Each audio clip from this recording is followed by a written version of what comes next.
You're in Braves country.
Lineup for Braves Country by D.M. McGee. A is for Aaron, the Hammer and Hank, the real home run king. Take that to the bank. B is for Bobby. Cox never cowered. He'd give Blue quite an earful on his way to the showers. C is for Chipper. Don't call him Larry. He would show up in Shea, the Mets he would bury. D is for David. Justice he'd bring. A Game 6 solo brought Atlanta their ring. E is for Eddie Matthews. 512 bombs away. Lit skies from Boston to Milwaukee to the A. F is for Fred. McGriff dog-biting crime. A fire was lit the day he arrived. G is for Glavine. Southpaw winds and kicks, changing speeds east and west, a gem in Game 6. H is for Harry and his brother George Wright, the father of baseball, Boston pennants in flight. I is for inning, ending double play, Riley to Ozzie to Olsen all day. J is for Jones. Andrew let her fly, and his gloves in center is where singles would die. K is for strikeouts, a plenty from Strider. The quads in the stash, getting swings from that slider. L is for Lopez. Javi to B-Mac. Travis and Smurf, we've been lucky to see that. M is for Mad Dog. He won 355. Could swat flies with the changeup and still bust you inside. N is for Necro. He got to the hall by bending and knuckling and floating that ball. O is for Otis. Old Nixon could fly. The catch at the wall baffled our eyes. P's still for Peterson. We were all rockin' pearls. With Eddie and Jorge, we were out of this world. Q is a quandary for why Dale is not in. Murphy MVPs again and again. R is for ranking. The top pitchers lore. Remember Kid Nichols, 107 WAR. S is for Smoltzy. The big three in the hall. When the game's on the line, you give John the ball. T is for Tyler. Matzik and the gift of 2021, the entire night shift. U is for Chavez, but we say Uncle Jesse. The frames, the release, kept the batters guessing. V is Van Weeren. Skip Carey 2. Don Ernie Joe, the tales from the booth.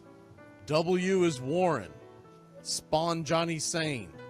They'd ride him in Boston and then pray for rain. X is Mazzoni. Yeah, X marked the spot. Leo rocked next to Bobby, and his pitchers stayed hot.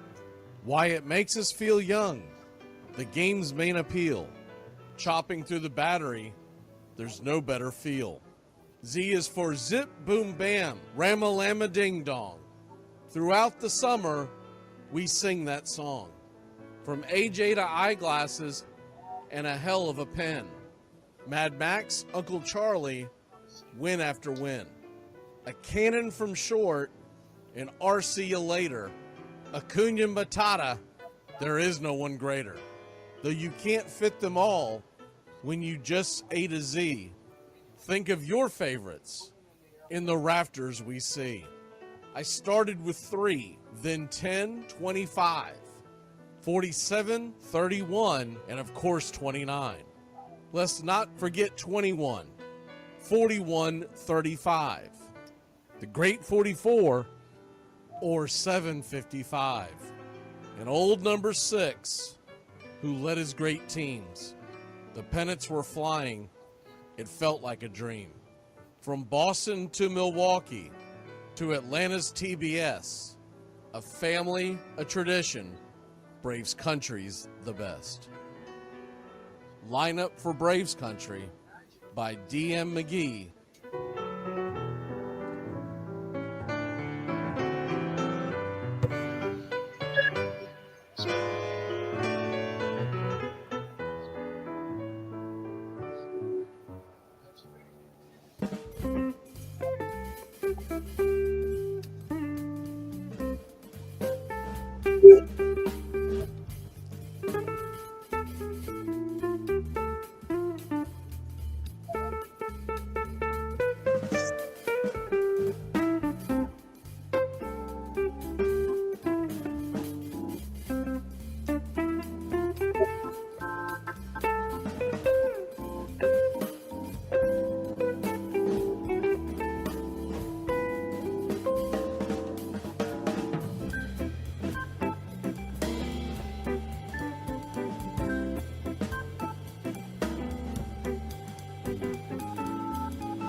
Me, you can't smoke like me.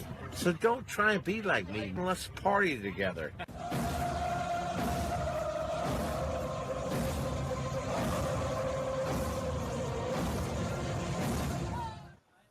There's something kind of about a kid that's never played baseball.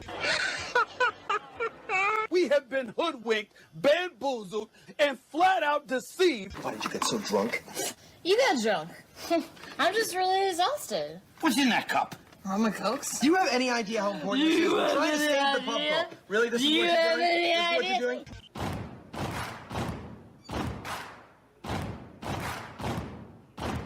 Baseball is a beautiful thing. It's more beautiful in an old park.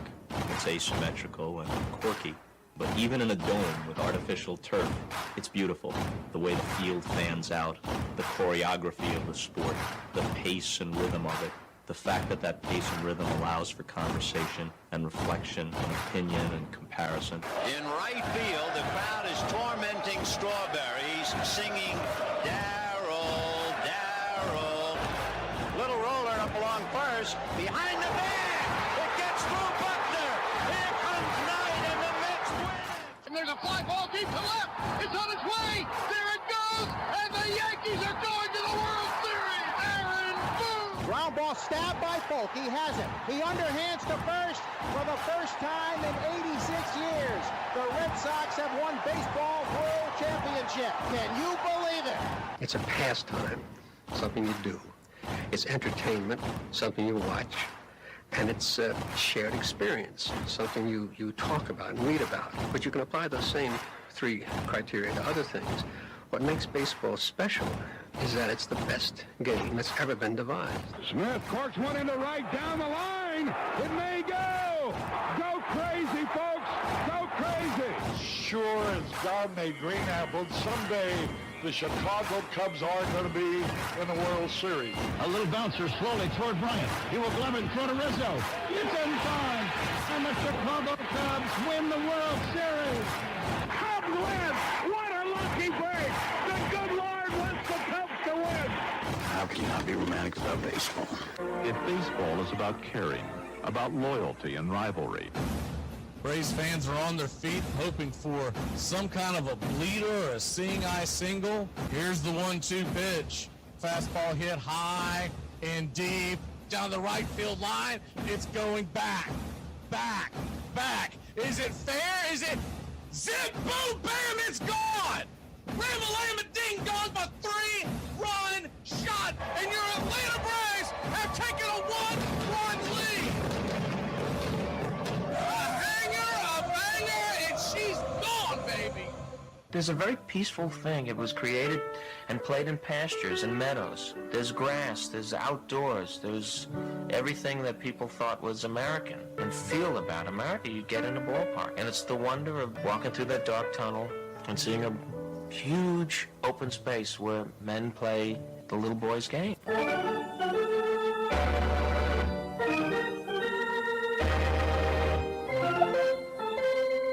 I believe in the Church of Baseball. I've tried all the major religions and most of the minor ones. I know things. For instance, there are 108 beads in a Catholic rosary and there are 108 stitches in a baseball. I prefer metaphysics to theology. You see, there's no guilt in baseball, and it's never boring. It's a long season and you gotta trust it. I've tried them all, I really have. And the only church that truly feeds the soul day in, day out is the Church of Baseball.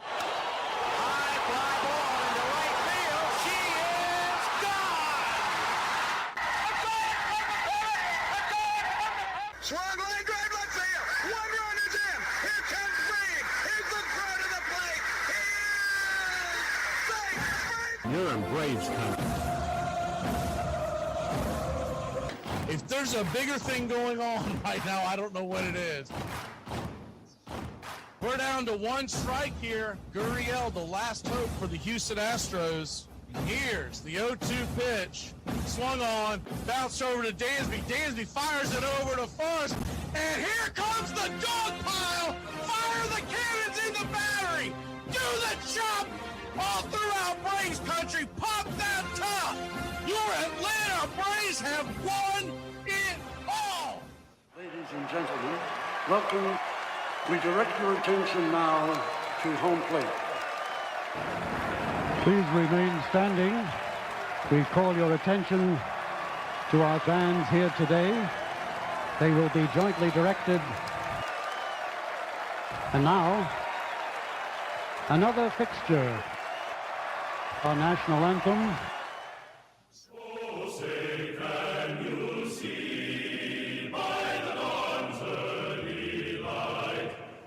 So proudly we hail at the twilight's last gleaming, whose white stripes and bright stars through the perilous fight.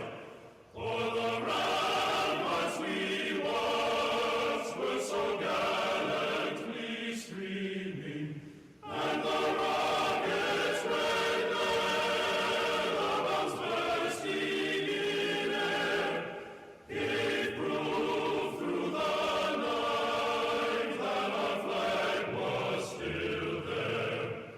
Oh, say does that star-spangled banner yet wave o'er the land of the free and the home of the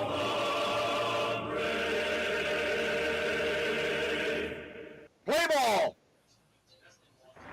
At this time, ladies and gentlemen, we'd like to introduce today's teams as participants in this historic game.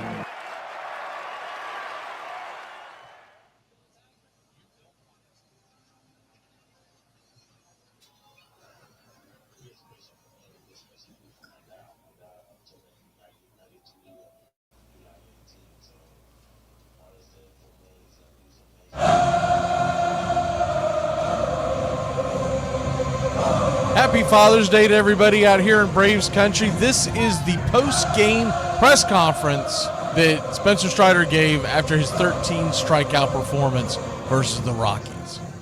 I think I repeated it better than I did, or the command was repeated better than last start, but we were just in the zone a lot. I think they were aggressive and able to exploit that with the off-speed. You're a perfectionist, but do you feel that much better as opposed to one or two starts ago? I mean, was this a big step in the right direction today? Yeah, I mean, there's positives, there's negatives in every start. I think things kind of got a little inconsistent, in the second half of the outing, so that's something to work on. And, I was set up there to try to eat some more innings and was unable to do so. So obviously something I'd like to improve upon. But, we were attacking and executing our game plan. And like we talked about with the scoring early, just the first time through the lineup, first 3 innings, we put up some runs there to get through that quickly. Regardless of your stuff, regardless of how the game's going, that's always going to set you up, I think, to have outings that put us in a good position to win. Velo's not that important. You said it's not that important to you, but today through 5 innings, it was as good as it's been. You maintained it before a little dip in the 6th, but you feel stronger as you're going along here? Yeah, I think, as much as I'd like to move past it, I had elbow surgery, a year ago. So that's going to be a relevant factor, whether I like it or not, for the foreseeable future. And I think acknowledging those issues and that reality is going to be more helpful for me in the long run than trying to just kind of stubbornly push past it. So just being honest and objective with how I'm moving and little things like how I'm holding command and mechanics inning to inning and trying to solve those problems as they come up is going to be big for me. Spencer, someone might have asked you about Ronald lately, but for him to miss the time that he did and for him to look like basically the best player in the sport and for him to be moving the way he's been, how impressive is that? Yeah, I know just from personal experience, the second time you have a long-term rehab process, you're obviously more prepared to handle it mentally more so than anything. And I think he would say that to you, just knowing what to expect and knowing how to make that process a beneficial one rather than a impediment or a setback. You see the difference. So he just the work ethic and the focus and the positivity that I saw from him, through this process gave me a lot of confidence that he would be exactly where he is right now. And certainly beyond grateful to have him out there. As a guy who makes a living with your arm, what have you thought of that arm that he's got, some of the throws that he's made from the corner? Yeah, it's a little frustratingly easy for him. So, as much time as I've spent trying to, throw the ball, he just kind of picks ones up with his eyes closed and rips them. So he's just an unbelievable athlete, and that's obviously something he knows. And his skill is playing the game free and easy and confident. And, of course, your health is a major factor in being able to do that and being in a position to do that. And so, dominating that process, that rehab process the way he did, like we said, put him in this position to be confident and be kind of in that flow state that you're used to seeing him in. And we're reaping the benefits of it. What was the conversation like with Smith after the sixth? Yeah, I told him I'm good to go. Was kind of, I understand where the game's at, so wasn't surprised when I saw him get up and stick his arm out. So, I get it, and of course, I'm always going to make myself available. That's just my job. I don't know what the strategy is at any given time in terms of trying to manage the pen and who's available and what matchups are we looking to have. That's his decision, and I trust him to make those decisions. And I know he trusts me to let him know that when I'm good to go and when I don't think I am. So.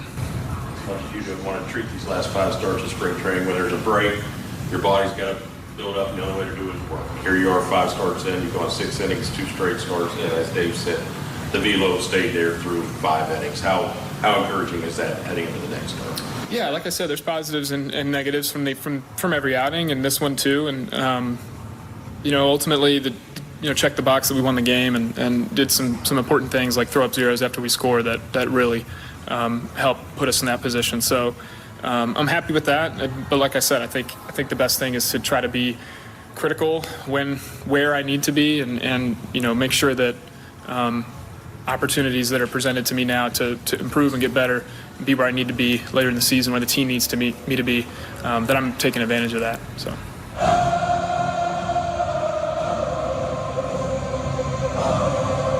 there you have that. Let's get ready for pitch-by-pitch, play-by-play of your Atlanta Braves. Happy Father's Day to everybody out there.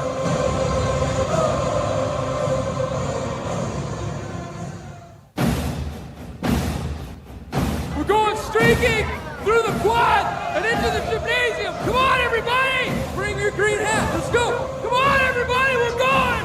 Woo!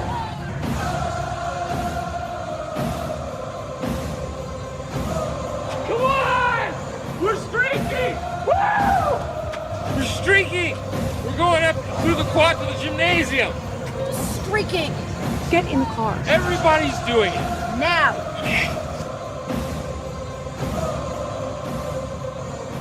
Tony, do you think KFC's still open?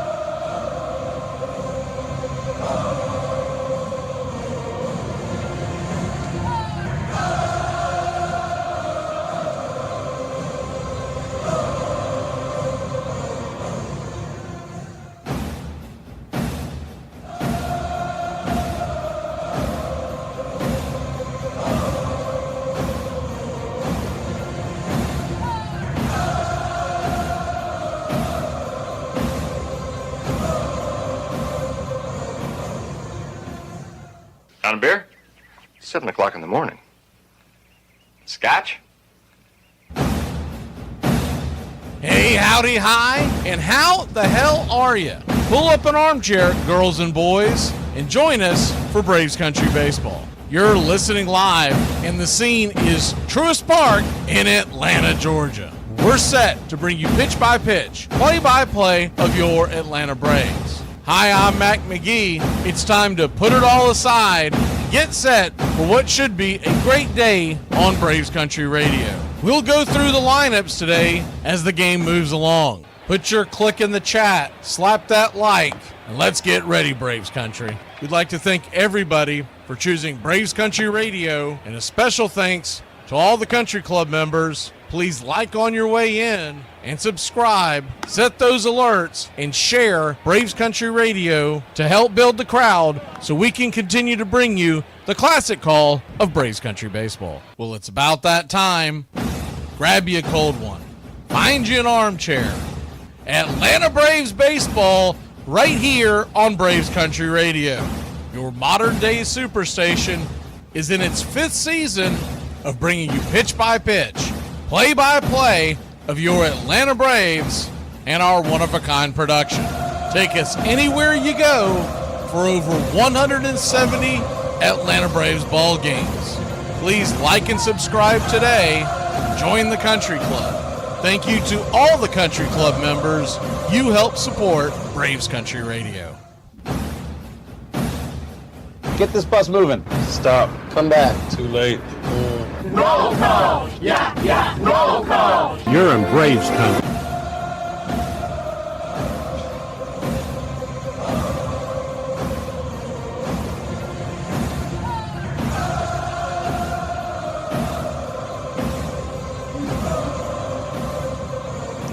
Good afternoon, Braves Country. Happy Father's Day. Let's get those salutations out of the way as we're just about set to go for a sweep here in Braves Country. And if you missed the note, it will not be Chris Sale Day. They've bumped Chris Sale back to the Mets series. No one believes this has anything to do with any kind of injury. This isn't like last year, back spasm, etc., etc. What they think they're doing is they're going to try to set it up where Chris Sale will pitch in the Mets series this week and and if they do it right, they can set him up to pitch in the Mets series next week as well. And as you can imagine, that's a much bigger advantage if you're the Atlanta Braves to have Chris Sale in the rotation 2 times in 7 days against the Mets, or 7 games in the Mets. All right, let's go ahead and get it started here. As we'll go back about, let's say 10, 15 minutes here. Scroll all the way up here. And good to see you, Uncle Charlie Fritz. I don't know what RLTW stands for, but Uncle Charlie, we'll just call you. Trina, good to see you.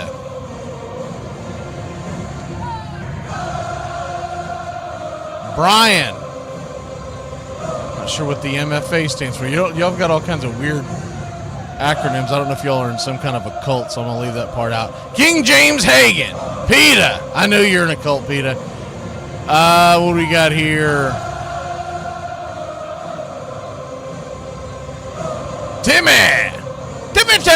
Timmy Powell. Good to see you. What you talking about, Willis Mathis? My man Nathaniel Brooks.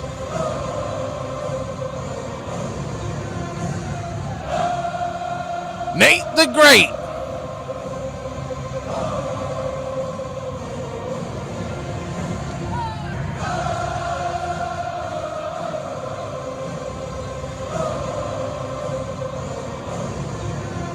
See if we have anybody else here. I know people kind of trickle in a little slower. Adam Batman Westbury. George Pearson. I didn't see the other Pearson in here. He must be doing Father's Day type of stuff. I think I saw Robert and Jameson. Not sure, but I thought I saw them earlier. Good to see everybody. We're going to take a real quick break. When we come back, pitch by pitch, play by play of those Atlanta Braves that we love so much. But yeah, just to clarify, someone asked in the chat, it is Grant Holmes today. Chris Sale's being bumped back. Could be Tuesday, could be Wednesday if they want to set up Wednesday and then the Friday start against the Mets series that would begin. That would also set up Sale to pitch in the Philly series as well. So you get a 3 for Banks, so you understand why they push his start back. All right, we'll be, Braden Quinn, good to see you. All right, anybody we missed, jump in there, and we will be back in a flash. Hey, Braves Country, Mac McGee here for American Rebel Beer. America's patriotic light lager, all natural ingredients. Stand tall, be proud. The perfect beer to celebrate life, liberty, and your pursuit of the American dream. America's patriotic light lager, offering a crisp, clean, bold taste. Perfect beer to celebrate life, liberty, and your pursuit of the American dream.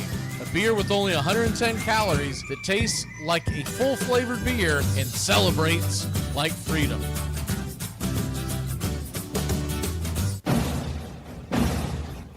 Hey Braves Country, this is Mac McGee with Braves Country Radio. We are bringing you pitch by pitch, play-by-play of your Atlanta Braves all year long. Join the Country Club today. Help support Braves Country Radio. Join the Country Club today. It helps us bring you more of the game we all love. Braves Country Radio, your home for the classic call of Braves Country Baseball.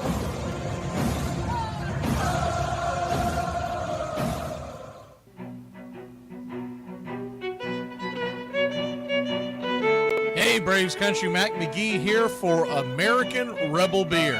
From the mountains to the prairies to your pint glass with white foam, we're bringing back beer with a backbone. All that matters in our brew is taste and a touch of American excellence.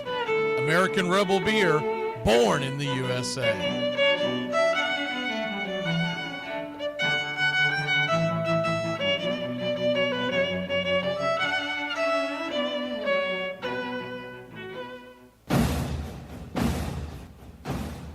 Ladies and gentlemen, we interrupt our program of dance music to bring you a special bulletin from the radio news. Sit quietly and we will control all that you see and hear. There is nothing wrong. You are about to participate in a great adventure. You are about to experience the awe and mystery. You unlock this door with the key of imagination.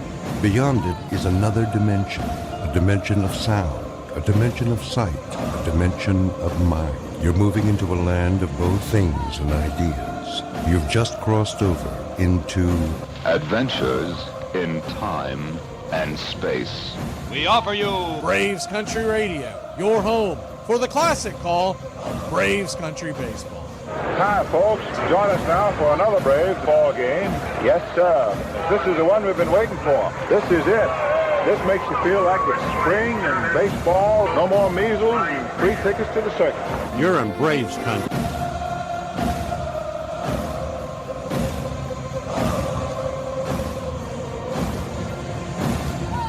This is a reminder, disorderly conduct will not be tolerated.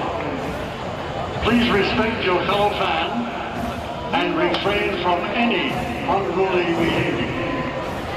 Failure to comply with these guidelines will result in ejection.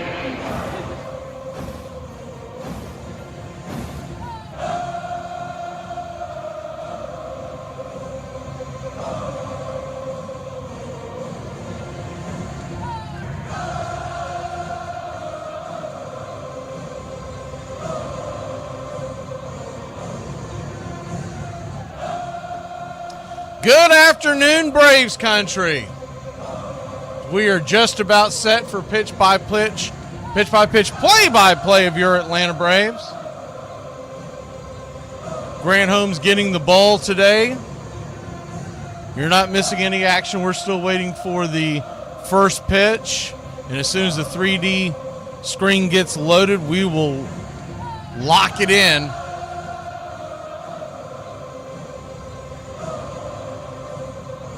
Hopefully Grant Holmes is ready for this. I would think they went to him a few days ago to tell them their thoughts, because you don't want to catch your pitcher flat-footed, especially when he's pitched so well here recently. Beautiful day here in Braves Country. Partly cloudy skies, sun's a-bloomin'. Braves wearing their home whites. Of course, everybody's going to be wearing baseball gear that is accented with the baby blue, which represents prostate cancer awareness for Father's Day. In fact, the home plate umpire and the rest of his umpire crew. Home plate umpire is Jim Wolf, and then you've got Chris Segal at first, Alan Porter at third, and Alex McKay at second. And they will be wearing baby blue tops for the prostate cancer awareness. Braves are wearing their home whites. Braves across the chest in red. Outlined in navy. Piping down the middle, the same. As well as a red tomahawk outlined in navy with yellow striping at the handle, all the way to the handle. Names on the back in red and navy. Outlined in navy, I should say. And the names are in navy. And it's interesting. I've got mine on. I don't see a Father's Day ball cap this year.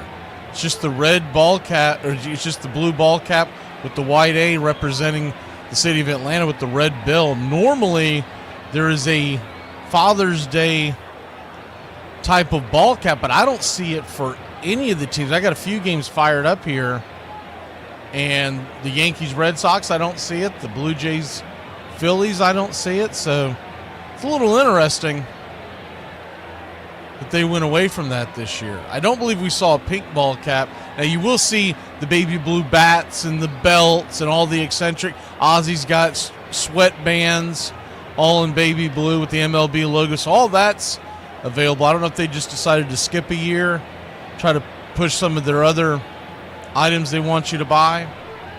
Looks like we are almost set as the 3D is coming into play quickly. And Sean Murphy, all of his catcher gear is baby blue. But we'll put all that aside because we are set. And yes, sir, it is baseball time in Braves country. First pitch on the way is a 95-mile-an-hour fastball right there at the knees. It's 0-1. Jordan Beck, the batter, batting .264, 8 home runs, 20 RBI, 785 OPS, the 0-1. Another 95 P at the knees, 0-2. You're wondering about the over-under and the strikeouts today. It was 3.5 for Gomber because he's coming off the IL. Probably going on how many pitches he may throw as the 0-2. Swing and a miss, strike 3. And we're off and running here to start the game. Grant Holmes with his first strikeout, 1 away. We do have the Grant Holmes emoji. We also have the Father's Day emoji. If you can't make that out on your screen, it says Happy Father's Day in blue. First pitch on the way from Holmes to Freeman. Ty Freeman at the top of the order, batting .301. Misses outside. It's 1-0. The 1-0. Kicks and fires. Swing, rips it over towards third, and Allen's got it. He'll catch it on the short hop, flip it to first, and it's a 6-3 put out. Did not catch it on the line drive as indicated by second base umpire Alex McKay. He made the motion that it was trapped, and he made the right call. Tell you what, Allen was kind of playing with fire there. I know he didn't want to misjudge it, misplay it, but that ball almost hit the lip of the grass, and it can take some funny hops when it does that. But 2 up, 2 down, and that'll bring Hunter Goodman to the plate. Goodman batting .289 on the year. First pitch, 94-mile-an-hour fastball, swing and a miss. It's 0-1. Goodman, 11 home runs, 40 RBI, and 836 OPS. The rest of the order looks like this today. It's McMahon in cleanup as the 0-1. Swing, that ball's hammered down the left field line, but foul. It's 0-2. McMahon is at third, batting cleanup. Estrada batting fifth. Doyle is in center, batting sixth. Arcia is at first. That's right, they have Orlando Arcia at first. Tells you about his range. And batting seventh. Ritter at short and Fulford behind the plate. The 0-2 swing and a miss, strike 3, and Grant Holmes has 2 strikeouts. Let's grit the brats, and let's get him some run support, Braves country. Let's go.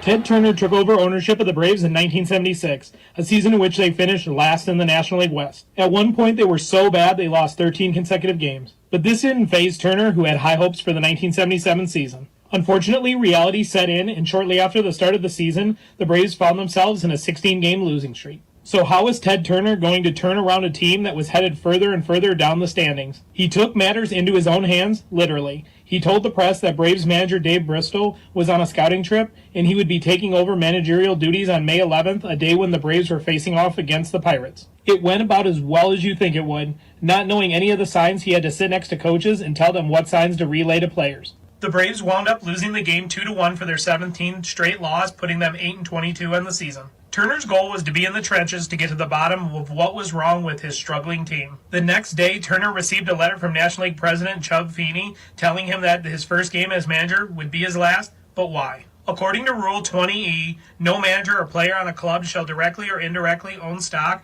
or any other proprietary interest or have any financial interest in the club by which the manager or player is employed except under an agreement approved by the commissioner. With Turner out in Bristol on his trip, another Braves coach, Vern Benson, took over managerial duties for the next game and ended the Braves' losing streak with a 6-1 victory over the Pirates. With the help of several would-be owners, Ward and the Brotherhood started a rival league, the Players League. At first, the new league did well.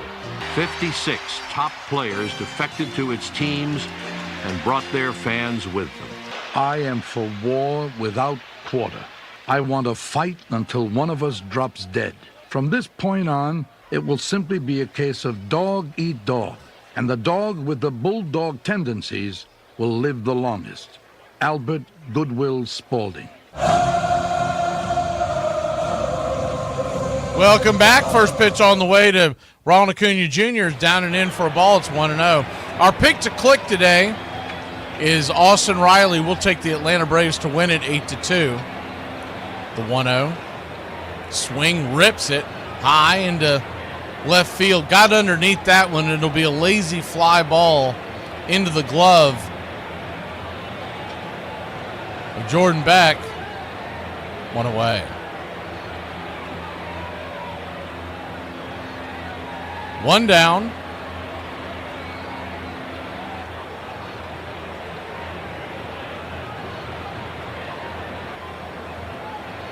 Austin Riley, the batter.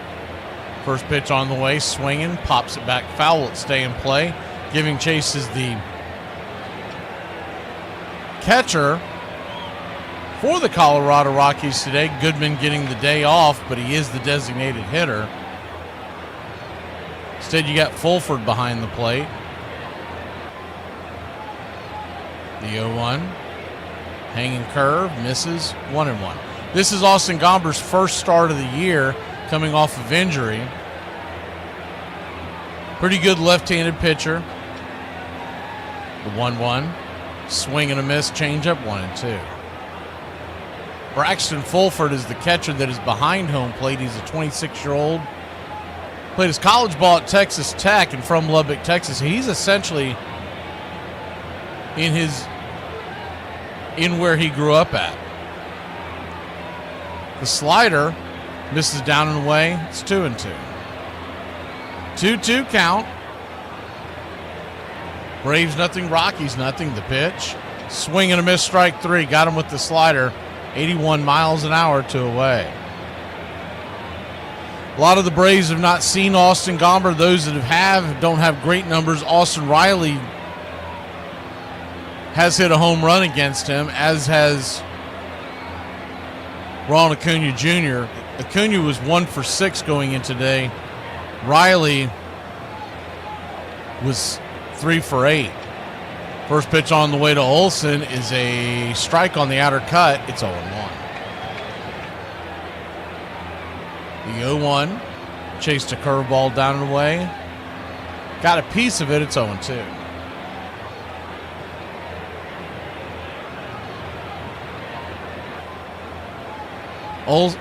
Olsen batting .247 on the year. 14 home runs, 43 RBI. Ozuna's on deck. The 0-2. Caught looking, strike three. Buckled his knees. Did not have anything for that. So Gomber went through the Braves' top of the lineup like a hot knife through butter. We'll be back in a flash here in Braves country. All these out here be like, I want to move to Montana and build a barn dominium and raise our kids and swing on our porch swing and drink coffee and cuddle in front of the wood stove. I'm I want that. No, do you hear me? I'm crazy, I'm tired, I worked hard at school. Okay? Alright, so what? You don't want me to mess with you tonight? No. I'm crazy, I'm tired, I worked hard at school. What's a 3-letter word that starts with gas? Gas. Not gas. It's not a 3-letter word then if it starts with gas. It's a 3-letter word. It can't be if it starts with gas. Gas is 3 letters. You're not outsmarting me. What are some of your weaknesses? I'm too honest. I don't really think that's a weakness. I don't give a what you think. I am genuinely curious. What do people who do not drink coffee look forward to when they get out of bed? Like, you mean to tell me that you guys are out here just raw dogging life, caffeine free? I don't understand. Bob Uecker in the Brewer booth, half a century calling Brewer games. 3-2, 2 outs, 4-4, ninth inning. Gantner, there he goes. The pitch, a swing and a fly ball, right field and deep. Get up and get out of here. Gone for Swaim, and they've done it again. 12 in a row on a 2-run blast by Swaim to win it. Oh my goodness, do you believe it? Morgan, a smash up the middle, base hit to center. Here comes Gomez, around third, a throw, and the Brewers win! The Brewers are moving on a base hit by Madger Morgan. He's being mobbed. I play real sports. I'm trying to be the best at exercise. I'm Teddy Powers. So what do you want to do? Has the Want to get drunk? So that. Welcome back. I play real sports. I'm trying to be the best Kenny at Holmes. exercise. I'm Teddy Powers. I'm the Fires man the first who has pitch, the curveball ball. right So there at the that knees. is It's why 0-1. I am better than everyone in the world. The 0-1, down and away, curveball, 1-1. Grant Holmes, what you'll see from him today, a four-seamer, about 37% of the time, in the slider at 33% of the time. The 1-1, right there, fastball at the knees, it's 1-2. So 70% of the time, you're going to get a fastball or a slider. He then sprinkles in that curve and cutter pretty honestly together at around 28%. You'll see that curve and cutter combination. The 1-2, swing and a miss, strike 3. Got him with that slider. 1 away. Third strikeout of the day for Grant Holmes. Almost called him Kenny Powers. He also has a changeup. It's really just a show-me pitch at 2% of the time. But he will use it from time to time just to keep you off balance. Estrada digs in, batting .255. Second baseman takes 95 miles an hour on the outer edge. It's 0-1. Braves nothing, Rockies nothing. Top of the second inning, just getting going here on a happy Father's Day. The 0-1. 95 misses wide and out of the zone. It's 1-1.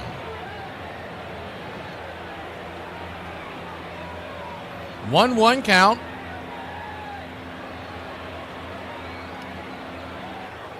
Brings it. Slider looked like he might have went around. They checked down the first base side. Chris Segal says no dice, 2-1.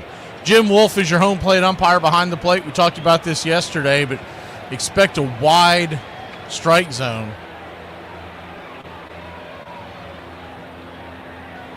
The 2-1. Fouls it down the line, 2-2. 2-2 count.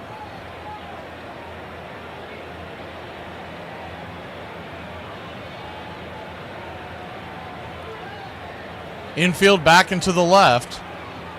The 2-2. Swing and a miss, strike 3. Number 4 on the day. 2 down here in the second. So 4 of the 5 batters he's faced so far have gone down on Ks.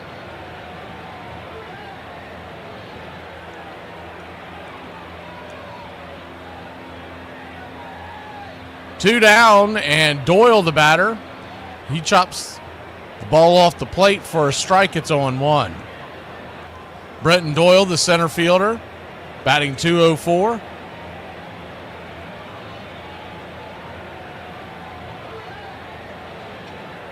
The 0-1.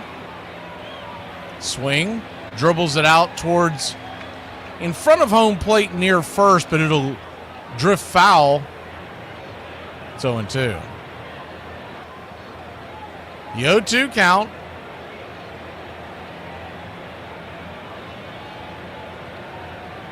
Braves nothing, Rockies nothing. Holmes, 19 pitches in, so he's good on that front so far. Hope y'all are enjoying your Father's Day. Appreciate you spending your time here on Braves Country Radio. You got the 0-2. Swing and a miss, strike three. 5 punchies and 6 outs. Let's go, Braves Country! Are you an adult? Yeah. And you have some time to relax? Yeah. Introducing slouching. What's that? Everyone knows that good posture is one of the best things that you can do for your body. But that's no fun, is it? Wait a minute. That's right, idiot. Whether you're sitting, laying down, or even standing, you insist on having the posture of a twisted gremlin, and you've given yourself lifelong issues because of it. Okay, please let me fix this. Sure, let's visit the doctor. Yeah, so I'm having pain in my hips, my lower back, my neck, and sometimes my shoulder. Okay, you are try it today. What's the accent of Brazil? It's a country in South America. Why don't we say any Latin American accent will do? Latin American, okay. Okay, homie. Orale, yeah, I can do that. Okay, man. Nachos. Yeah. A real racist with it, huh? Yeah, that is extremely racist. And by the way, that's more of a Los Angeles sort of Mexican cholo vibe. Let's go. Let's go see the Dodgers play the Lakers. What's your favorite jersey in all of sports? The Atlanta Braves whites. I don't know if they got like HD white, but for some reason every time they were playing, they're like, don't they look brighter than everybody else's? Old school Houston Astros jersey. Old school Houston Astros jersey. I'm going to be biased to the hometown team, so I'm going to go baby blue Atlanta Braves. Lovely evening in New York. Lovely evening to get the heck out of here. We fly back to Chicago right after the game. Boy, those Indians knew what they were doing. Swings and he misses. When they sell this New York City for $14 and 3 bottles of hooch, that was probably the best deal anybody ever made. 3 big leagues, the National League, the Players League, and the Old Beer and Whiskey League, simply proved too many. Attendance dipped dangerously low for everyone. By the end of the 1890 season, the league had lost more than $340,000, more than its investors could endure.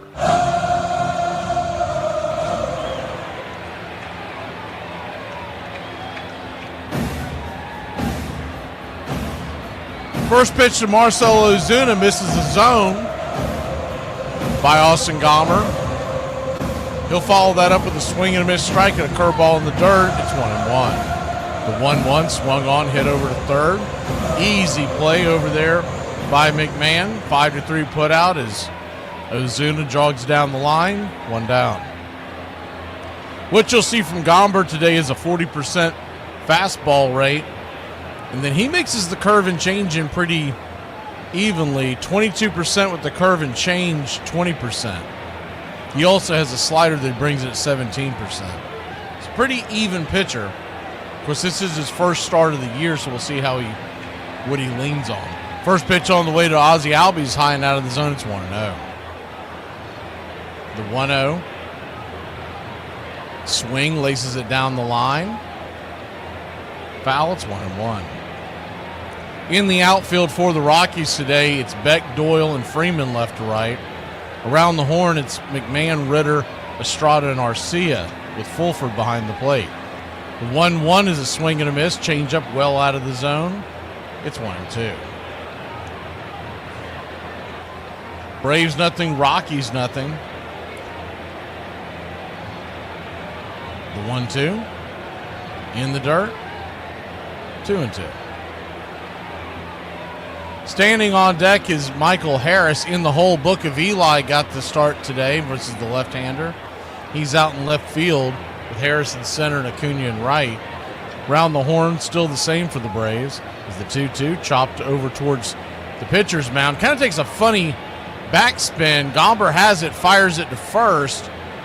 First baseman Arcia almost got his arm taken off by Ozzie coming down the line. Of course, Orlando's not used to playing much first base, so he's getting used to that role over there. We've got Riley, Allen, Ozzie, and Olsen in the infield once again today. No changes there. Smurf is behind the plate. Of course, a lot of that has to do, they're doing a straight split nowadays. but they did line it up where he would face the left-hander. First pitch on the way to Smurf is swung on and bang foul down the line. It's 0-1. I think I said Mike was on deck. It was Smurf on deck and then Mike and then Eli. Nick Allen batting ninth. The 0-1 lefty-righty matchup. Braves nothing, Rockies nothing. The pitch. Swing, lace that down the left field line. That's going to be just foul. It's 0-2. This seems like a pitcher that Sean Murphy would hit well against, a left-hander and one that goes into him. His power stroke is right there on the inner cut. The 0-2. Swing, chops the curveball once again. We'll do it again.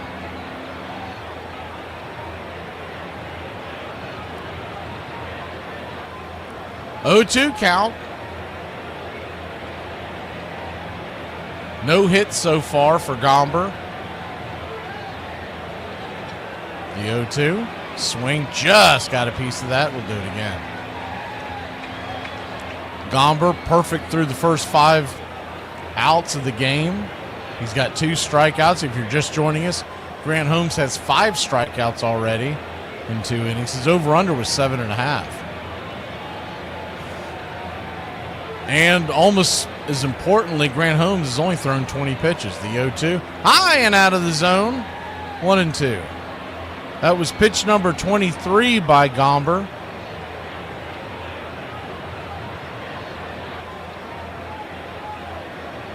The 1-2 from Gomber.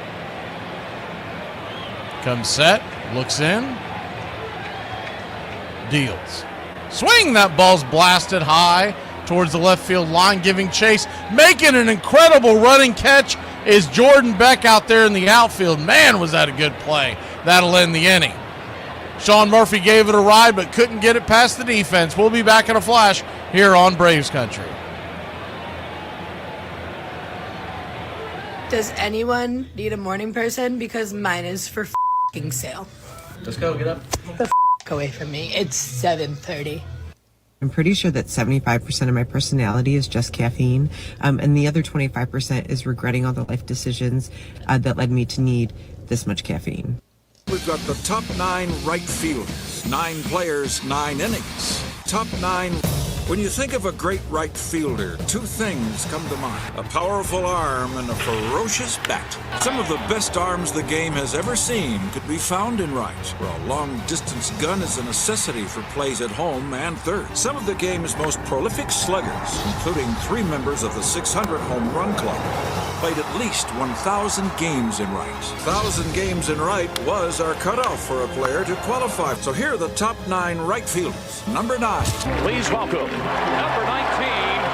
Hi, I'm Tony Gwynn of the San Diego Padres. Tony could do almost anything with the bat that was humanly and unhumanly possible. Base hit in center for Tony Gwynn. I was a guy who probably wasn't going to hit with a whole lot of power, but a guy who was going to be a tough ass. Well, he's a professional hitter. 5 for 5 today. Tony was as pure a hitter as they come. Every year, year in and year out, I mean, he was hitting over 300, usually well over 300. Tony was a model of consistency at the plate, posting the 3rd highest career average of any right fielder since 1901. This was the first guy that really kind of instituted video to our game. That is my trademark, is that, I wasn't afraid to work. I wasn't afraid to get after it. He had the uncanny ability to place the ball exactly where he wanted to put it. He was the best hitter in all the baseball that I've been around, and the people that I've played with, I would put him at the top of the list.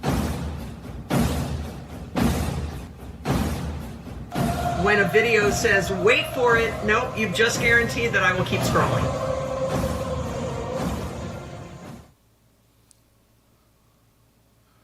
Welcome back. First pitch on the way from Grant Holmes to Orlando Arcia is a bender inside for a strike. It's 0-1.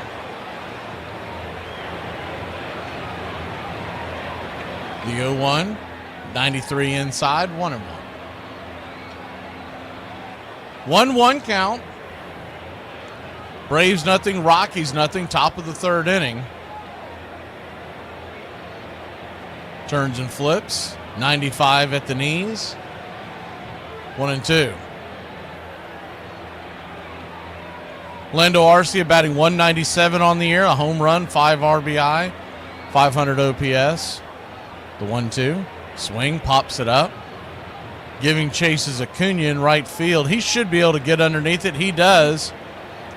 Running catch by Ronald Acuna Jr. with that baby blue glove.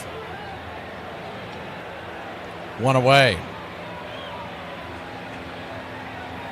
Ritter, the shortstop, coming to the plate.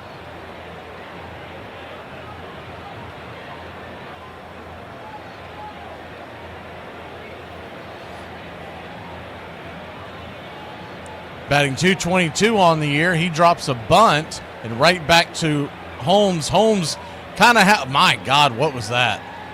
Holmes chucked it into right field foul territory, and Ritter's going to be on third with 1 out. He fired a bullet to first. Olsen had no time to react. Acuna was nowhere near the ball because who the hell expects him to throw it there? It was down the line and a big E1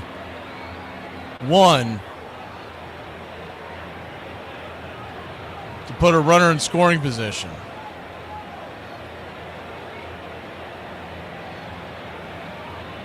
You could give him 2 errors on that. Depends on how they want to play that, but you could give him 2 errors because they did. They gave him 2 errors because it was one to fumble the ball, but the other to advance the runner 2 bases. So Grant Holmes, man, that was bad. Ball came off his glove, and I suppose just trying to get a hold of it and see where he was at. He tried to make a miracle throw.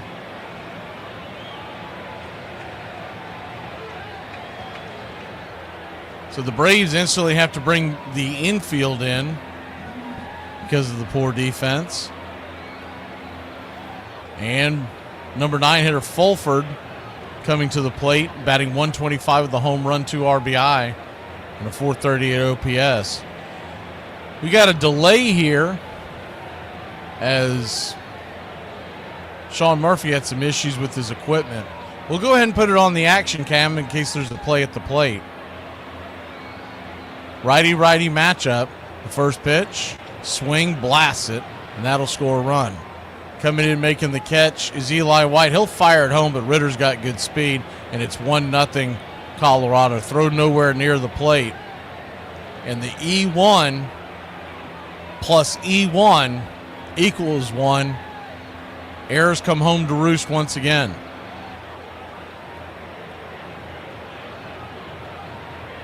A little surprised they went with the hanger like that. You'd think Sean Murphy would have dialed up the fastball, needing a strikeout on that at bat. But nonetheless, 2 down. Braves trail 1-0. First pitch to Jordan Beck at the top of the lineup is fouled back out of play. It's 0-1. Thank you for the gift, membership gifts to Braves Country Iron Lung. The 0-1, swing and a miss, 0-2. 0-2 count, Braves trail 1-0.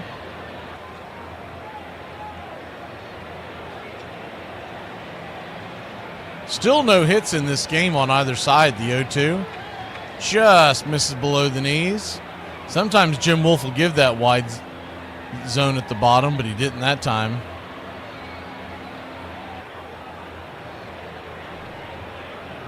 Jim Wolf, known for one of the most liberal strike zones in all of baseball, is the 1-2 slider in the dirt, 2-2. He tends to expand it as the game goes on. That's what I have in my notes. So I guess early on he starts with a fairly narrow strike zone. As the game wears on, especially these day games, he goes, man, I'm ready to go. Give me a cold one. Let's get out of the heat. The 2-2, swing and a miss, strike 3. So Grant Holmes is up to 6 strikeouts. He gives up the 1 earned run. He's only got himself to blame, but the Braves will grab the bats. Let's get him back for him, Braves Country. You know, I wish I could sleep, but then my stupid ADHD kicks in, and well, it's basically 1 sheep, 2 sheep, cow, turtle, duck. So wait a minute. I figured it out, guys. If I put a letter in the mail with no stamp, it'll get sent back to me at the return address. So why wouldn't I just put the place that I want it to go in the return address and not put a stamp on it? Far removed from the soft-spoken, slap-hitting Gwynn is our 8th greatest right fielder. Reggie's flamboyance could not be overlooked by anybody. I was only concerned about putting the fat part of the bat on a baseball. I didn't feel there was anything that could stop me from doing that. But he backed up his flamboyance with production. I think the attention came with his power. He would hit some shots. That hit the transformer up there. I mean, they would go places where I've never seen balls hit before. And the bigger the stage, the greater was Reggie's penchant to produce. When the lights were shining the brightest, so too did Reggie. Game number 6 of the 1977 World Series. You can just see before the game, he was kind of chomping at the bit. He knew that this was his moment, and he wasn't going to let it pass. And Reggie seized the moment by hitting not one, not two, but 3 home runs in a single World Series game. You know, it's a great feeling. Guys like DiMaggio and Mays and Aaron and Manny, and I can now say that I had one day that was like those guys. Reggie's career numbers are certainly impressive, but when you add in his 18 postseason home runs, 48 RBIs, and 5 World Series rings, well, you can certainly understand why they called him Mr. October. What's up, Braves country? Looking forward to a great Atlanta Braves season. See y'all at the ballpark. Welcome back. Michael Harris swings at the first pitch, per usual. Fouls it straight back into the crowd. Thankfully, it's 0-1. On his defense on that one, that was a hanger. If he times that up, he can probably drill it.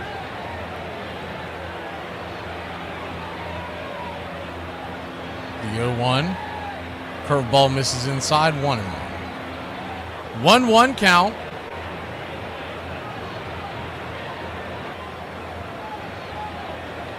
Kicks and fires.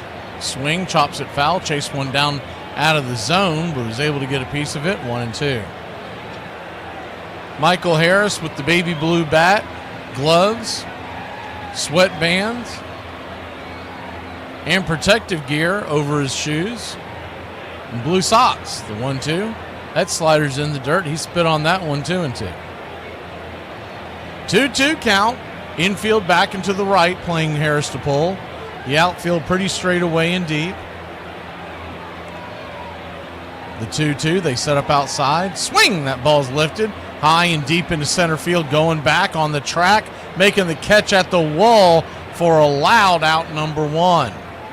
Still no base hits for the Braves. No base runners. Austin Gomber's got a perfecto going into the 3rd inning. That was another hanger. They're just missing their spots. I would tend to think the second time through the lineup, the Braves are going to start tattooing some of these pitches. He doesn't have a sharp curveball. It just kind of lays up there. He tries to hit the spot. First pitch on the way is a changeup. 89 miles an hour. It's 0-1. Lefty-righty matchup. Book of Eli at the plate. The 0-1. Pops it up. Jams him. Bat there by Eli. 2 down. Caught by Arcia over there. F3 in your scorebook. So 2 quick outs here in the 3rd, and the Braves really letting Gomber just kind of cruise through the lineup the first time through. It'll bring Nick Allen to the plate. 31 pitches. I mean, that's nothing.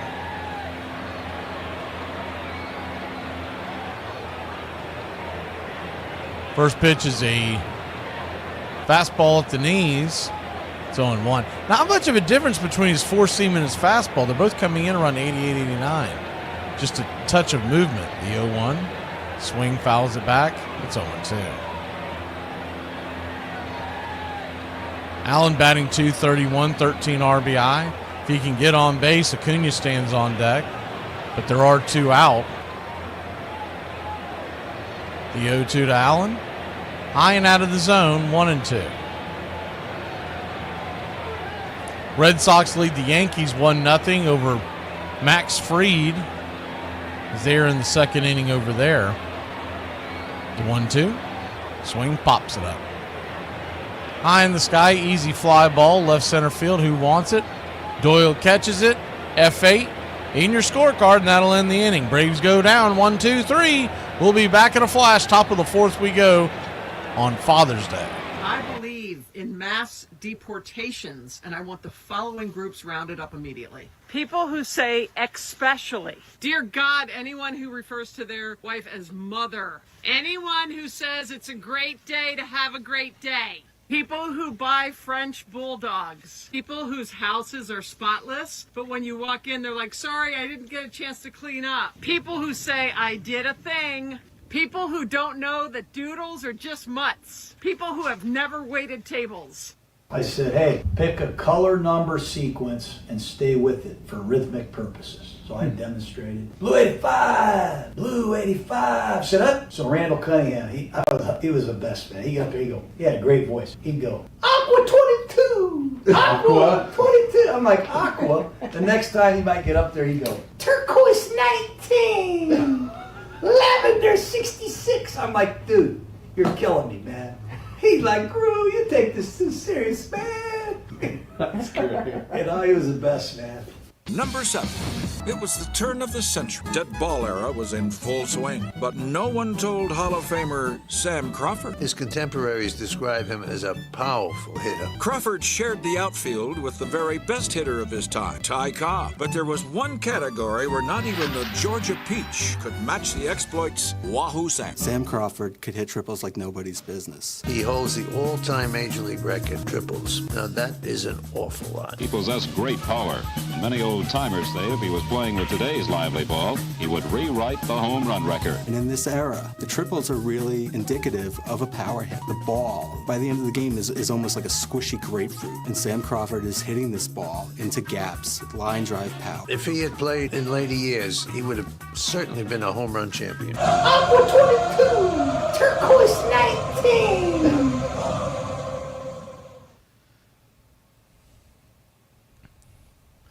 Welcome back. Braves trail 1-0. Grant Holmes goes back to work, fires a strike on the inside track. It's 0-1. Ty Freeman, your batter, the 0-1. Swing, chops it foul down the third baseline. It's 0-2. The one run for your Atlanta Braves that they gave up was in 2 errors by Grant Holmes in the same play. Other than that, we're spotless in this game. The 0-2 in the dirt, 1-2. So if you're wondering, because I got a couple of questions on the inbox here earlier to Jason, who wanted me to clarify. In theory, you're still able to throw a no-hitter, but the perfect game is gone. Thanks for the listeners reaching out to us from the external radio. The 1-2, outside wide, fouls back. We'll do it again. 1-2 count. Grant Holmes sitting at 6 strikeouts so far. The pitch from Grant. Oh, man, that got him. You can call that an unforced error as well. A four-seam fastball got Freeman up in the elbow, but it's right where's all that Barry Bonds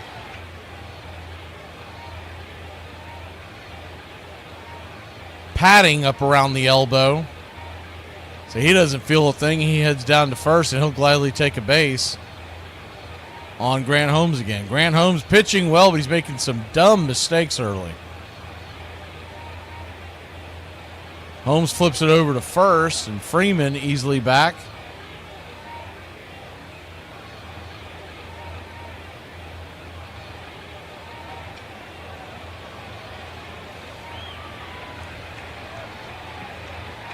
Goodman, the batter, you got to be careful here. First pitch, swing and a miss. Four-seam fastball, it's 0-1. Goodman struck out his first time up. He's got 11 home runs and 40 RBI already. An 833 OPS. Looked upon as the best batter in the Rockies organization right now. The 0-1, swing and a miss, it's 0-2. We've been lucky and skated past him in this series. He hasn't done a lot of damage. But you can tell by those numbers he does have and he hits well on the road too. This isn't one of these guys who has only hit. This isn't a Vinny Castillo type, right? Who just rakes at Coors. The 0-2, 95 outside wide, 1-2. 1-2 count.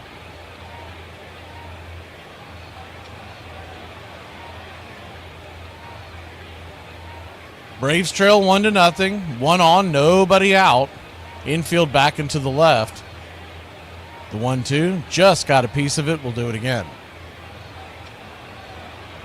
Braves have an off day tomorrow. Then we welcome in the New York Mets. All 3 games, 7:15 right here, first pitch.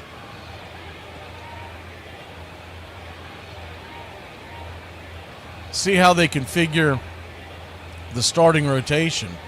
If you wanted to give everybody extra rest, you would put Sale there on Tuesday.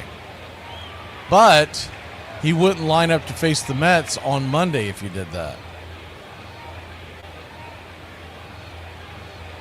Flips it over to first. Now, what you could do, I think this could definitely be a thing, is you could have Sale pitch Tuesday and then have a spot. Oh, runners off the base. Home fires it over to first. Did they get him? They got him. Hand in the cookie jar. I'm not sure what Ty Freeman saw, but he started to take off, and he was 3-4 steps off. If Holmes turns around immediately, he's going to get him. He kind of froze. He did get him, but it was a lot closer than it should have been. Grant Holmes just kind of deer in the headlights there. Goes, whoa, what are you doing so far off of first? Then he throws. By that time, Freeman was diving back into second. He almost beat it back. Good tag there by Olsen. He immediately found his arm and smacked it right before he touched the base. The 1-2. Inside, almost hit Goodman there. It's 2-2. He's got to get that control under control.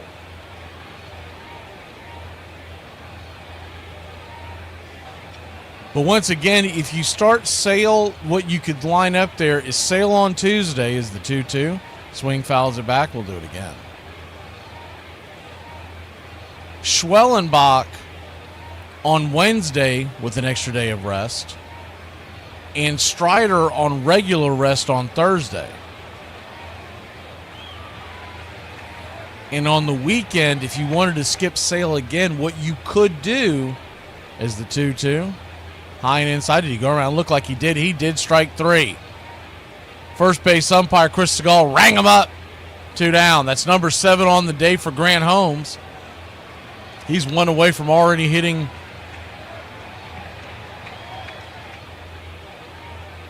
the magic number of 8 on the over-under out in the desert.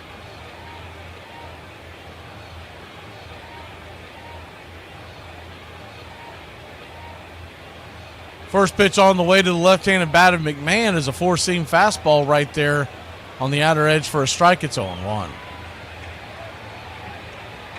But back to the idea, we'll go more over this on Braves Country today on Tuesday, but what you could do is the 0-1 fastball right there. It's 0-2. In theory, you could set it up where if Sale pitches on Tuesday and you want the extra day, you could either do a bullpen game with Dylan Dodd, etc., or you could kick Ruiz to the curb and bring up someone from the minors. The 0-2. Swing and a miss, strike 3. Grant Holmes has 8 strikeouts in 4 innings. If it wasn't for that error, we'd have a perfecto going right now. We'll be back in a flash. Sometimes when I find myself in certain situations, I have to say to myself, Linda, don't be crazy. But my name's not Linda, so I'm going to get on that crazy train today. Choo-choo. What the? Where the hell's the bucket? What? I didn't go to KFC. I went to that new place, the Fresh and Healthy Chicken Cafe. Fresh and Healthy Chicken Cafe? Yeah. What's wrong with that? A fresh, B healthy, C cafe. Here, let me give you some money for the food. No. Don't you pay her for this. Don't you reward her. Like the first time I saw Shaq in person, I says, man, number one, damn, he ugly. But then I said, to see a dude that big, I'm ugly, that strong, I didn't watch the whole game Thursday night because I was removing a fork from my eyeball. That was the worst football I have ever seen. I mean, I'm sitting there watching this 12-6 thriller. They should cancel Thursday night football. The players aren't ready to play. There's no preparation. There's a lot at stake, and what you see is sloppy football. We've been saying it for years. Spring training is a time of new beginnings, and that's just what Mike Schmidt needed after spending much of '73 in Danny Ozark's doghouse. Well, Danny and I didn't see eye to eye much, and he used to call me Dutch, which, as I understand, meant like dumb Dutchman. Of course, I didn't like that. I said, you're going to hit the way I want you to hit, or you can take off. I says, your damn 198 average didn't impress me or anybody else, and your 245 average over there didn't impress me.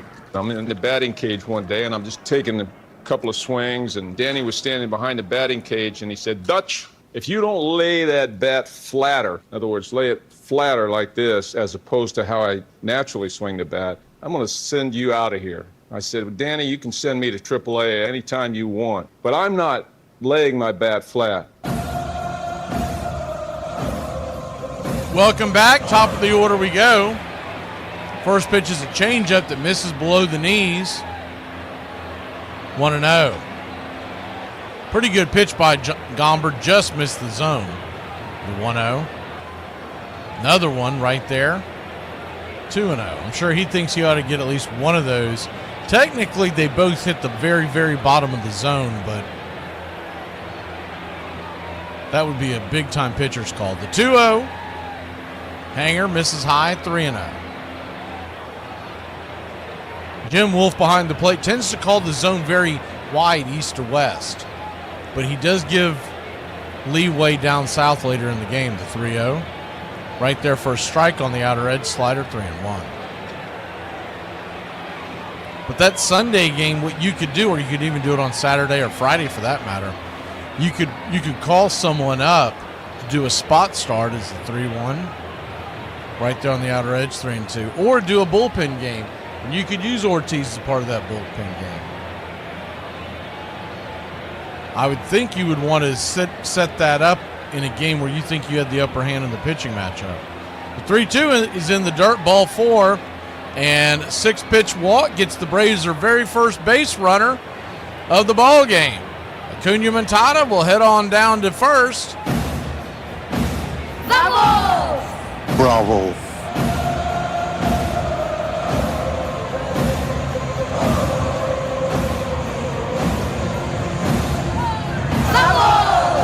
Bravo. Austin Riley, the batter. Lefty righty. Changeup off the edge, called for a strike. It's 0-1. That's that wide strike that we talked about. You'll start seeing from Jim Wolf. He usually starts it up in the middle innings, and we are in the 4th. The 0-1. Outside wide. That one was a touch bit wide. 1-1. Austin Riley struck out his first time up. Gomber, his first start of the year coming off the IL. 1-1. Down and in. Looked like he went around. He did. 1-2. Chased the slider down around his ankles. So a 1-2 count. With a soft tosser like Gomber on the mound, you wonder if Acuna may take off. He hasn't done a lot of running this year. The 1-2 in the dirt, 2-2. You would think with a soft tosser with 2 strikes, be the perfect chance for him to go.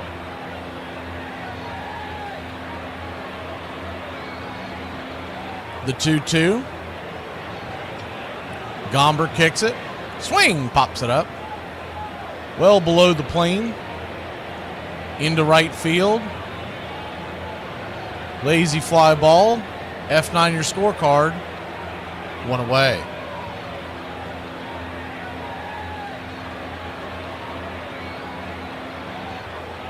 One down. And Matt Olson, the batter. Lefty-lefty matchup with Olson, who's 0 for 1 with the strikeout. First pitch, swing, slices it foul down the line. It's 0-1.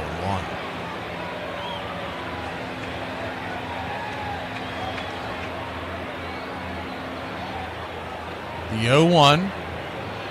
Philly leads Toronto 2-0 in the fourth. We'll hit the out-of-town scoreboard here in a second. Pitch on the way, 90 at the knees. Called for a strike, it's 0-2.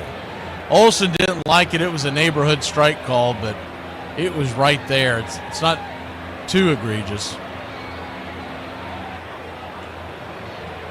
Tigers lead the Reds 4-3 on your out-of-town scoreboard. Top of the eighth, they started the early game. It was the Roku game earlier today. Angels 2-2 with the Orioles in the third. The 0-2. Swing, chops it foul down the line. 0-2 once again. Marlins 2-1 over the Nats in the third. Red Sox 1-0 over the Yankees and Max Fried in the third. They're in Boston. Philly 2-0 in the fourth against Toronto. Rays 3-0 over the Mets in the third. The 0-2. Chase one well off the plate. Strike three. Swing and a miss. 2 down.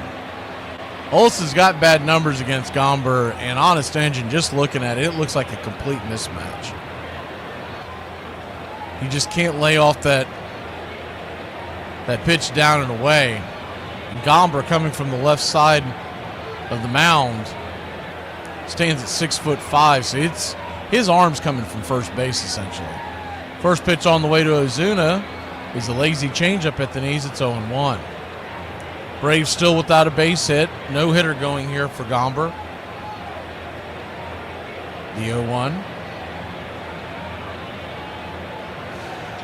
Brings it. Hanging slider, high and out of the zone, 1-1. Twins, Astros, they're tied at 0 in the second. A's and Royals the same. And the Cardinals and Brewers are 0-0 in the second.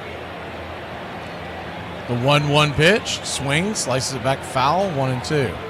Pirates have a 1-0 lead over the Cubbies, top of the first. Later on today, you got the White Sox at the Rangers, Guardians at the Mariners, Padres at the Diamondbacks, and the nightcap, it's Giants-Dodgers, your ESPN game of the week. The 1-2, swing, pops it up, giving chase down the first base line, but it'll fall into the crowd. We'll do it again. No movement by Acuna over there at first since he's gotten aboard with the leadoff walk. And that might be by orders. On a day game after a night game, they may not want him running a whole lot. The 1-2 to the big zoo. Swing! Fouls it back. 98-mile-an-hour fastball, about letter high. Man, if he can time that up, we'll take the lead. That pitch was well in the heart of the zone. That's right in the area where Ozuna normally pounds it. The 1-2. Hanger. Bang foul down the third base line. We'll do it again.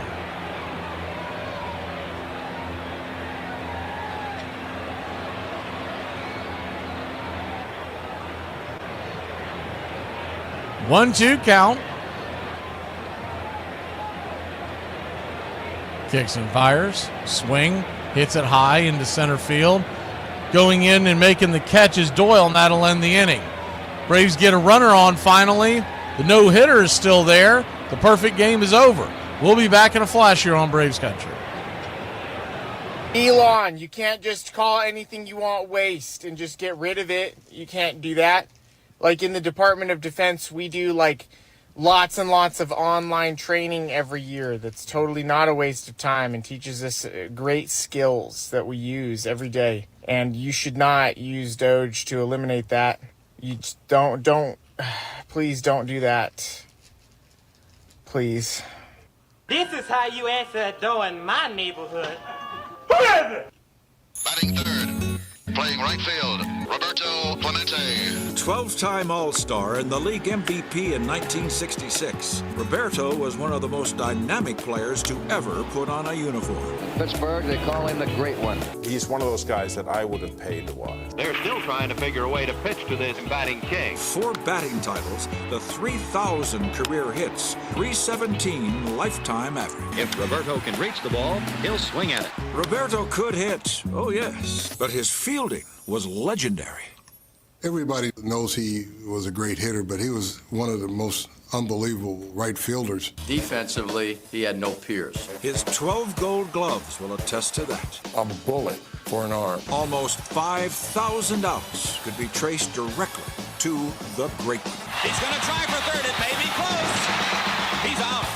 Greatest right fielder in the game of baseball, Roberto Clemente. Bobby, congratulations on a great World Series. The 71 World Series was his showcase. Did anybody ever have a better World Series? Clemente hit .414 with 12 hits in those 7 games and cemented his legacy with one throw. What a throw! And what a magnificent performance from Pittsburgh's right fielder, the great Roberto Clemente. Hey y'all, it's time for Appalachian Word of the Day. The word of the day is Ultima. Hey honey, are you a Nissan? Because I want you Ultima self.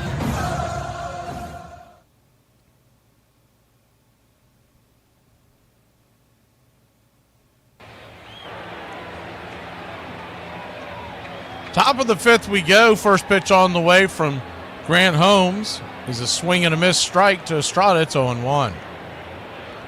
You're just joining us. Grant Holmes, 8 strikeouts through 4 innings. The 0-1, swing and a miss. 0-2. Gomber on the other side, 4 innings, 3 strikeouts. Wondering if there's a way for us to get the Colorado Rockies into our division so we can see them more often. The 0-2. Down and away. Did he go around? They're going to check down the line on that one? That looked like a strike. And they did strike him out. Took them forever. Jim Wolf was asleep at the wheel behind home plate. And Murphy looked back after he corralled the ball that got away and asked Wolf for an appeal down first base line. Wolf allowed it. The first base umpire, Seagal, rang him up. And Estrada was standing there dumbfounded. But it is the 9th strikeout of the day for Grant Holmes. First pitch on the way is 94 up top. Right there for a strike, it's 0-1. When you're wondering whether or not it's Spencer Strider is back or not after his 13 strikeout performance on yesterday's game, is the 0-2's right there. And the 0-1 makes it 0-2. All you need to know is that Montero came out and struck out 4 in 2 innings. He struck out the side. The 0-2, down and away, 1-2. 1-2 count.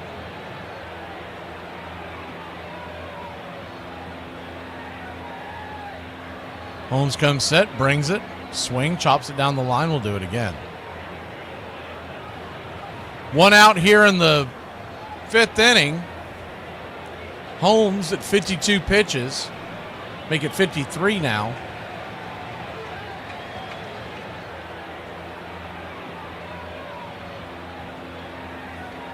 Welcome in Neal. Dylan. The 1-2. Swing, chops it foul again. That curveball hung inside. Doyle couldn't lay off of it. Do it again. Might be setting him up for a slider outside.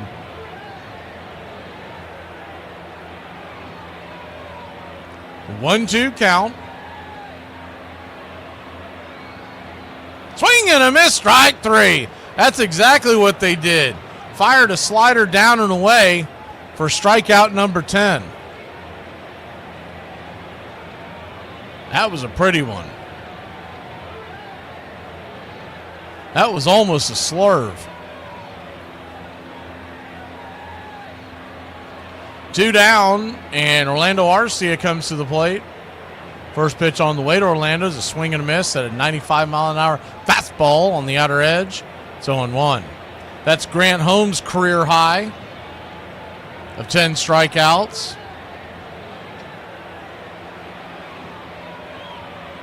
The 0-1. Figure that deserves a round of applause. Swing and a miss by Arcia. A pitch well off the plate. It's 0-2. If he's going to swing at that pitch, you might as well throw it to him again. Either that or a slider into the left-hander's batter's box. No reason to give him anything in the zone on this pitch. The 0-2 from Grant. Brings it. Slider. In the dirt, 1-2. That's what they were gunning for. He just didn't hit his spot. 1-2 count.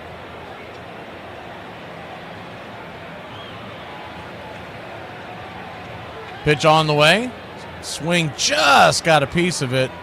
Ricocheted off the plate, knocked off of Orlando Arcia's bat into his leg. And I just noticed a second ago the ball that was thrown to Arcia. He's doing that jerk leg thing that Juan Soto does, where he kind of shimmies towards the plate. Orlando, you're not good enough to do that, son. The 1-2 caught looking, strike 3. That's just karma right there. That pitch was a touch off the plate. That's just being a dink. We'll be back in a flash. Grant Holmes dealing. I play real sports. Not trying to be the best at exercising. I'm Teddy Powers. I'm the man who has the ball, so that is why I am better than everyone in the world. All I'm saying is there are women all over the place that watch serial killer documentaries for fun and literally fall asleep to true crime murder podcasts because it helps them to relax. Super marriage tip. In order to show your wife that you are great in remembering details, let her know when her hair reminds you of your ex-girlfriend. She will be shocked at your amazing memory. During every player's career, there comes a time when you know that your services are no longer required, that you might be moving on, traded, sold, released, whatever it may be. And having been with 4 clubs, I've picked up a few of these tips. I remember Gene Mauch doing things to me at Philadelphia. I'd be sitting there and he'd say, grab a bat and stop this rally. Send me up there without a bat and tell me to try for a walk. Look down at the third base coach for a sign and have him turn his back on you. But you know what? Things like that never bothered me. I've set records that will never be equaled. 90% I hope are never printed. 200 lifetime batting average in the major leagues, which tied me with another sports great, averaging 200 or better for a 10-year period. Don Carter, one of our top bowlers. In 1967, I set a major league record for pass balls, and I did that without playing every game. There was a game, as a matter of fact, during that year when Phil Niekro's brother and he were pitching against each other in Atlanta. Their parents were sitting right behind home plate. I saw their folks more that day than they did the whole weekend. Let's talk about buttered sausage. Talk about buttered sausage, where it comes from, what it does. Why is it doing what it's doing? Get it out of my face. Welcome back to Braves country. The first pitch on the way to Ozzie Albies is swung on and popped back foul. It's 0-1. Austin Gomber has a no-hitter going.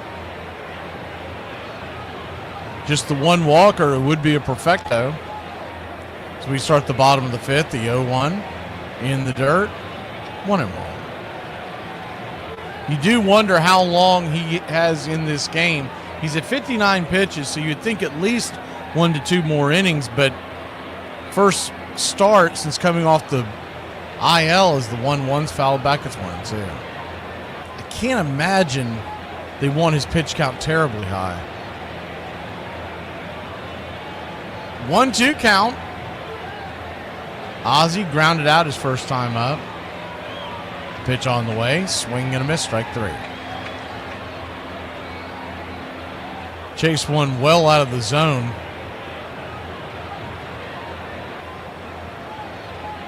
Plate discipline for the Braves. I mean, it is just it's almost comical sometimes.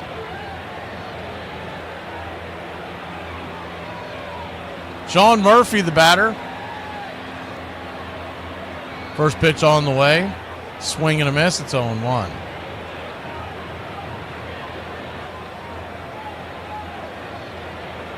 The 0-1. Swing and a miss. Chase one well out of the zone.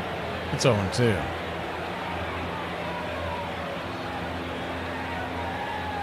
Oh-2 count.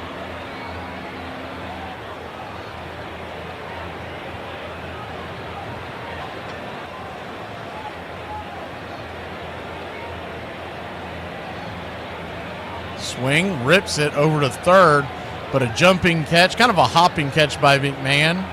Not a hard hit ball, but a good line drive into the mitt of McMahon, 2 down.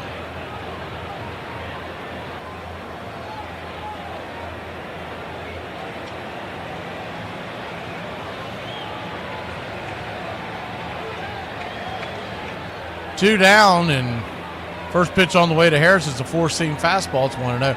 You would have thought the Braves would be putting better swings on Gomber the second time through the lineup, but no such luck. 1-0, slider misses high, 2-0. And if you're wondering, Gomber is not a big-time strikeout guy over his career. In fact, his last 165 innings he's thrown in the majors prior to this start, he had just 116 strikeouts. It's a 2-0 swing and a miss, 2-1. 2-1 count. Swing, another pop-up. That one will fail back into the seats. 2-2.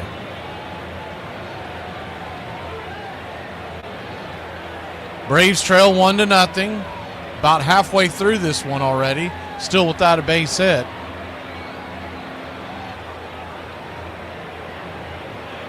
Gomber throws his 69th. Swing. Hits that down the line. Will that stay fair? That will get down. Well, all right. We're off the schneid. And Michael Harris puts on the brakes at first. I think if he continues to run through that, he's going to end up at second. But you can understand why he didn't. What they know about that? God bless you, Mike. Keep your game tight. Never know. You know what I'm saying? I got a little razzle-dazzle.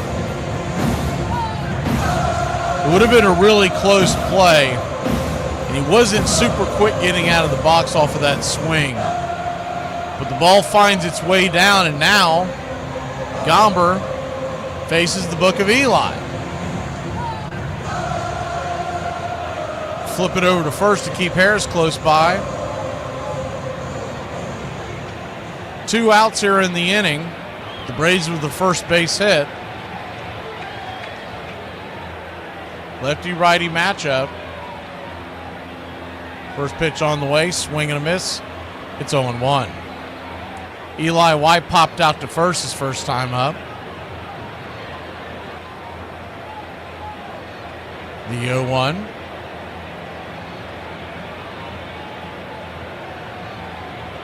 Down and away. Called for a strike. 0-2. This is where you start seeing Jim Wolf expand his strike zone. He's called a couple of those pitches just off the edge for strikes now that we're hitting halfway through this game. The 0-2 to Wolf. Swing, laces it into right field, and that's a hit by the Book of Eli. So Harris will put on the brakes. He thought about going first to third, with no sense of getting in that kind of trouble. For our sake, both thorns and thistles it shall bring forth for us. Base hit off the end of the bat by Eli, just kind of looped it into right field. Credit Freeman with a hard-charging throw into the infield that kept Harris from going corner to corner. That's going to get a mound visit from Darryl Scott, the pitching coach.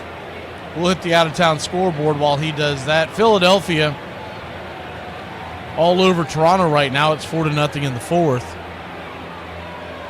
Red Sox still lead the Yankees heading to the bottom of the fourth. Remember, Braves versus Mets this week. All 3 games, 7:15 first pitch. Tuesday, Wednesday, Thursday right here on Braves Country. Tuesday afternoon at noon Eastern. For you country club members, we've got Braves Country today to get you ready for that series. Nick Allen stands in now. First pitch on the way to Nick is a changeup at the top of the zone. It's 0-1.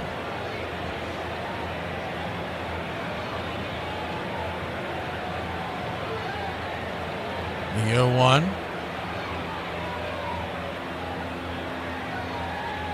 Swing and a miss. Slider down and in. 0-2.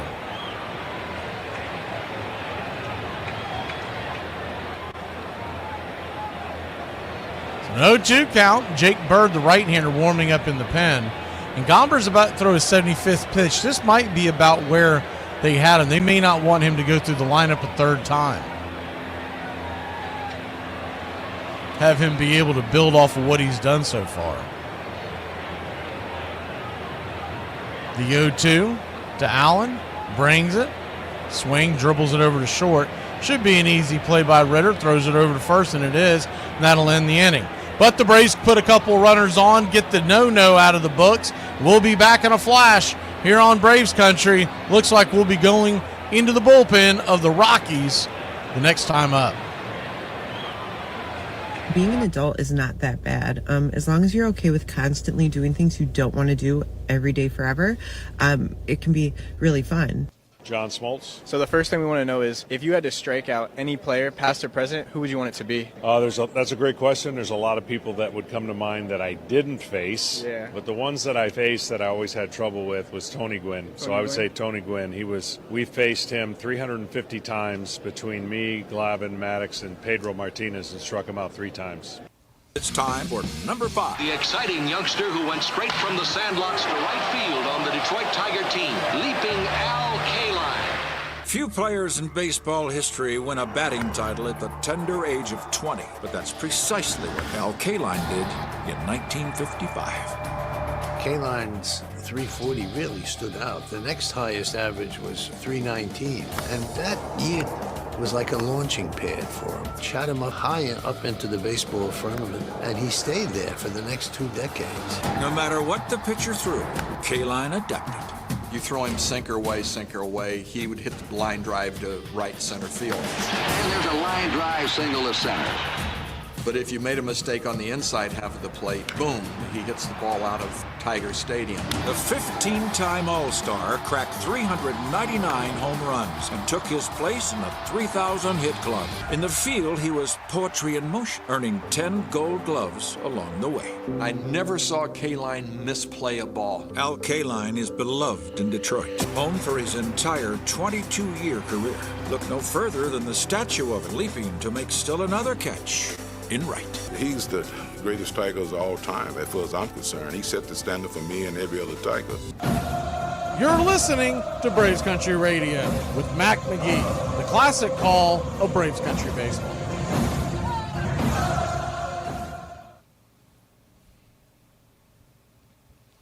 Welcome back. Braves trail 1-0. Top of the 6th we go. First pitch is a swing and a miss from Ritter. It's 0-1. Ryan Ritter reached on an error. 2 errors. Reached all the way to third and scored. That's the 1 run of the game. The 0-1. Swing and a miss. It's 0-2.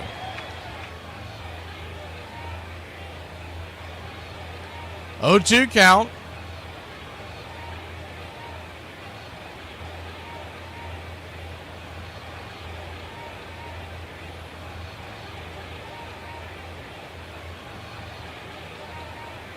Brings it in the dirt. 1-2.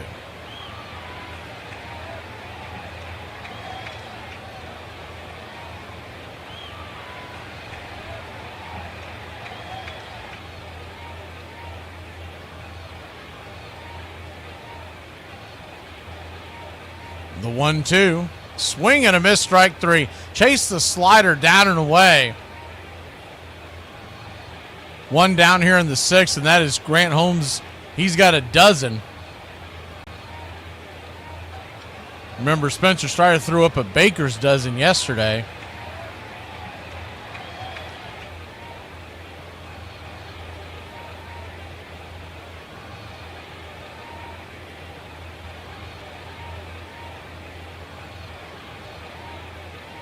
That'll bring Fulford, the number 9 hitter.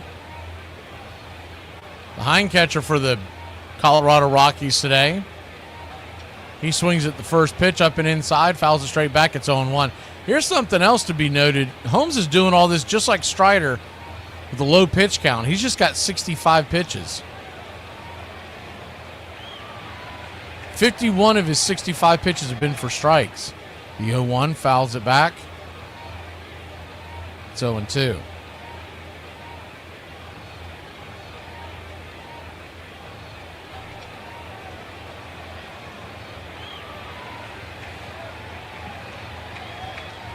0-2 count.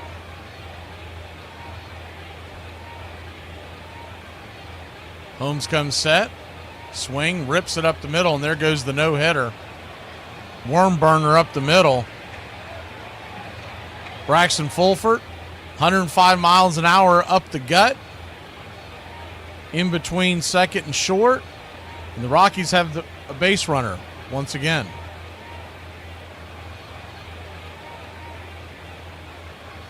He's been the player of the day for the Rockies so far. He's got the only hit and the only RBI.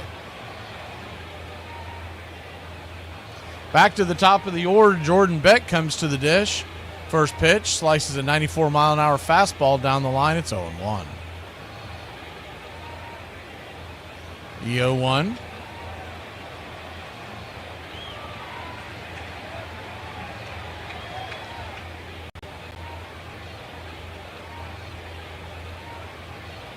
Swing, fouls it back. It's 0-2.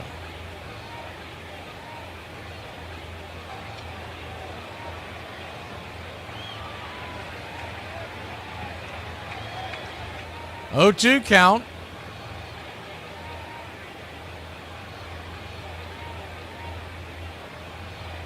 Runner at first, one out.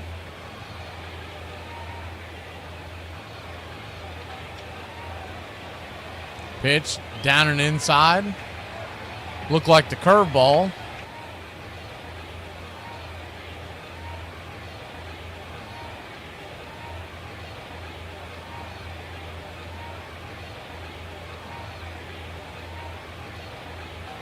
The 1-2 from Holmes. Caught looking strike three. Four-seam fastball ball right there on the inner cut. 2 away. Grant Holmes with 13 strikeouts, tying Spencer Strider yesterday.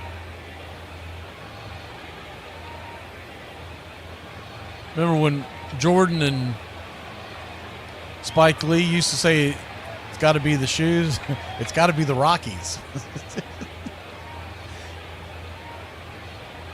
Tyler Freeman stands at the plate, number 2 hitter, smacks one down the right field line, and that ball's going to fall foul and out of play. It's 0-1.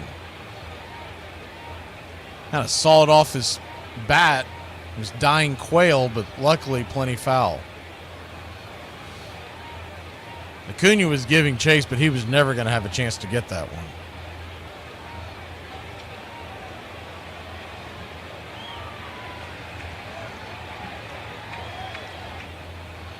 One on, 2 out.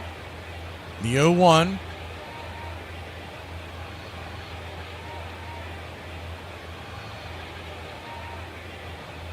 Kicks and fires. Misses. 1-1. 1-1 count. Braves trail 1-0. Freeman needing a second, calling his timeout. Not sure what's going on. He's smacking his bat. All kinds of crazy. He might be checking to see if there was a crack in it. 1-1. Righty-righty. High socks with Freeman. The slider down and in, 2-1. Standing on deck is Goodman, so you got to get Freeman here. You don't want to put a runner in scoring position with the Rockies' best batter standing on deck. You like to see him with nobody on in the next inning. The 2-1, swing, slices it foul down the line. We'll do it again.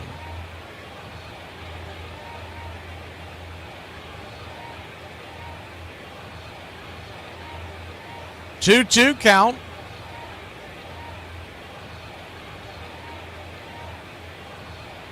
Top of the 6th inning. The 2-2. Down and away. 3-2.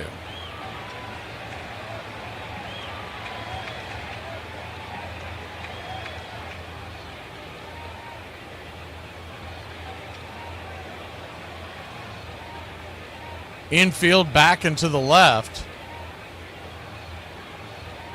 The payoff pitch from Holmes, and he walks him. And he's going to face the best batter they have in Hunter Goodman. This is a bad inning so far here by Holmes. got to find a way to get out of this one.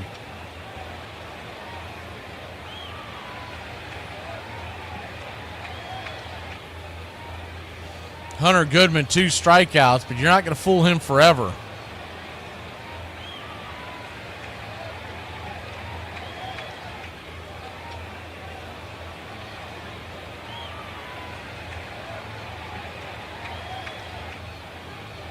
Two on, 2 out. Murphy going out there to talk to Holmes. You'd think that Kranitz would waddle out there, but he's not. I mean, what's he there for? We're already in the 6th inning. You might as well buy Holmes some time.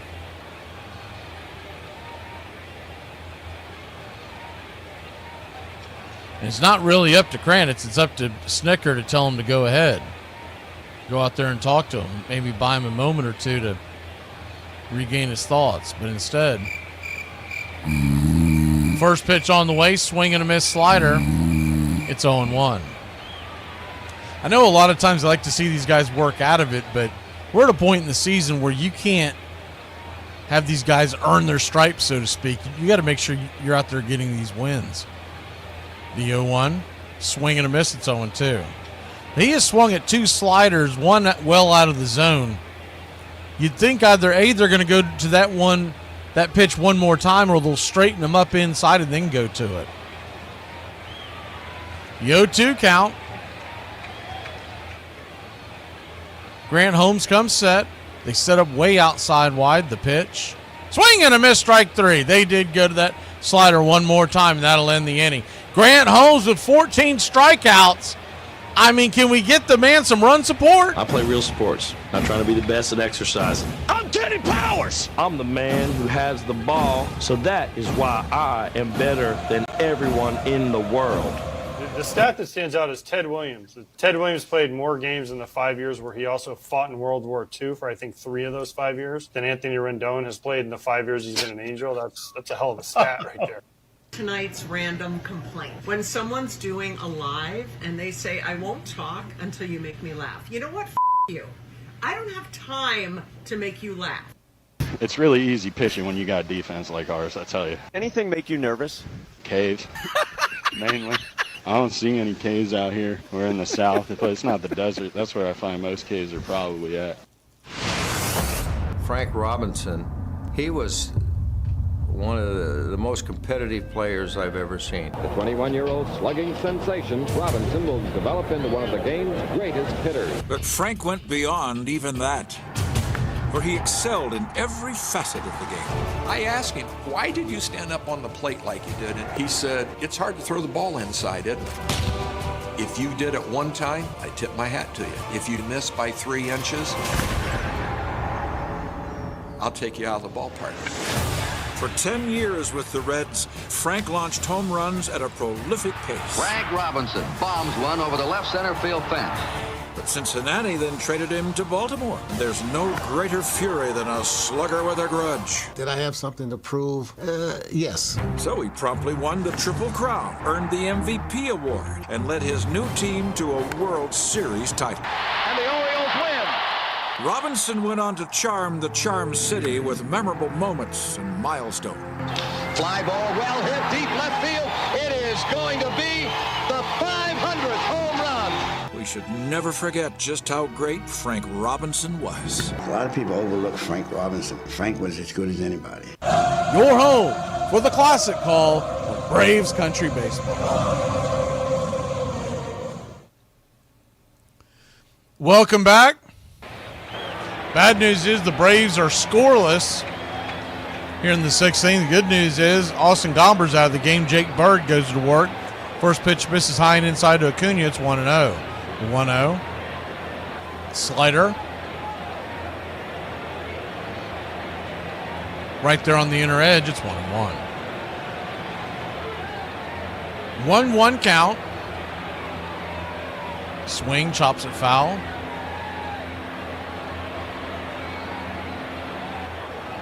1-2. Braves nothing, Rockies 1. We're here in the 6th inning.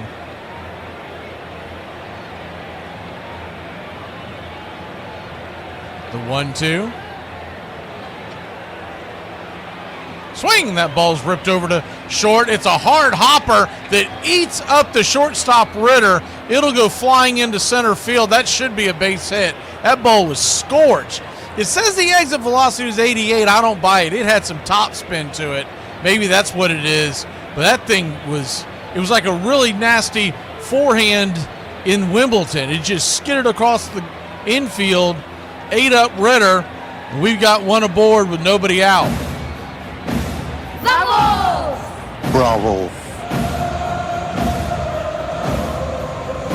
Austin Riley, the batter. First pitch on the way is high and inside. It's 1-0. Bravo.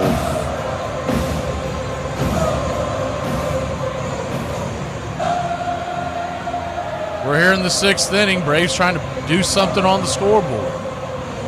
1-0. Inside 2-0. That slider missed mightily. 2-0 count. So Tim was talking about needing a shortstop, so it got me wondering a couple of breaks ago, and I looked it up just because I was curious. Is the 2-0. Slider outside wide, 2-1. Grabs the outer edge. There's not a whole lot in free agency coming up this year. So if you're going to add a shortstop, it's going to have to be via trade. The 2-1 count. Swing, chops it foul down the line. 2-2. If not, they'll just turn to Nacho Alvarez. But his offensive prowess is not going to be anything that's going to jump out at you. He's basically just going to be a little better version of what Nick Allen is offensively. The 2-2. Swing, rips it down the left field line. That is down for a base hit. And once again, here comes Acuna flying into third. Is he going to be out? They got him. No, they haven't gotten him yet. Acuna's trying to get into a rundown to get Riley into second base. He slid past the bag, but Acuna was smart enough to roll over, jump up, and get Riley enough time to take second base. He was going first to third. The throw was there. And Acuna, if he can hold the bag, he's safe. Problem is his momentum when he was rolling like that took him off the bag. I was hoping that McMahon wasn't going to be able to hold on to the ball. But nonetheless, Riley stands at second now with one out. Acuna got a look of disappointment on his face, but you understand what he was trying to do there. As a sinker to Olsen is off the edge for a strike. It's 0-1. The 0-1. Infield back and to the right. Pitch on the way. Down and in, 1-1. Riley at second base.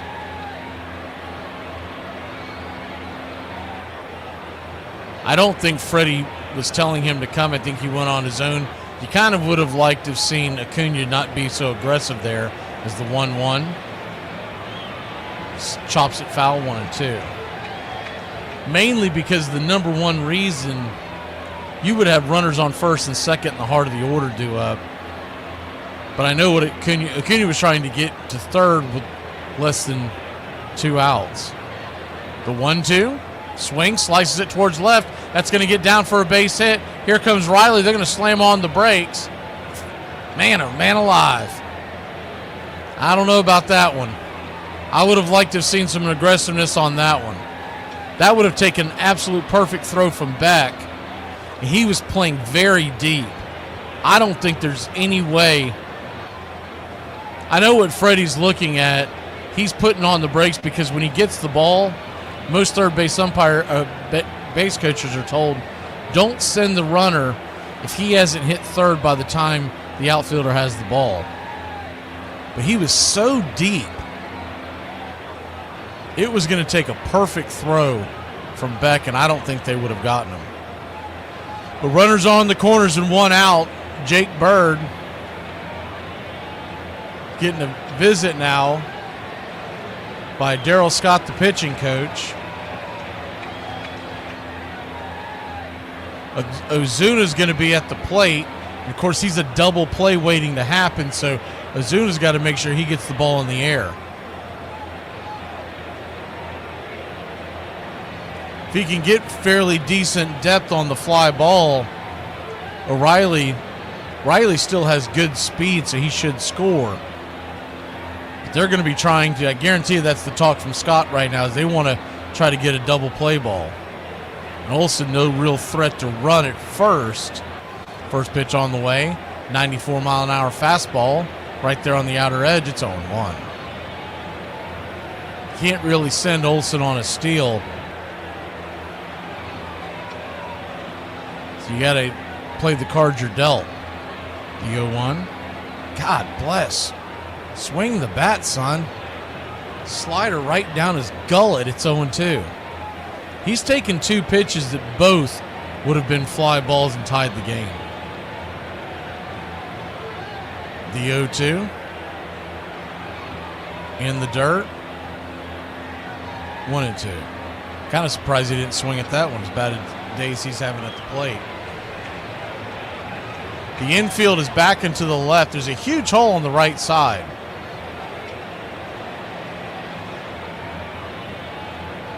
The 1-2 to Ozuna. They set up wide again. The pitch. Outside. Well wide of the zone 2-2.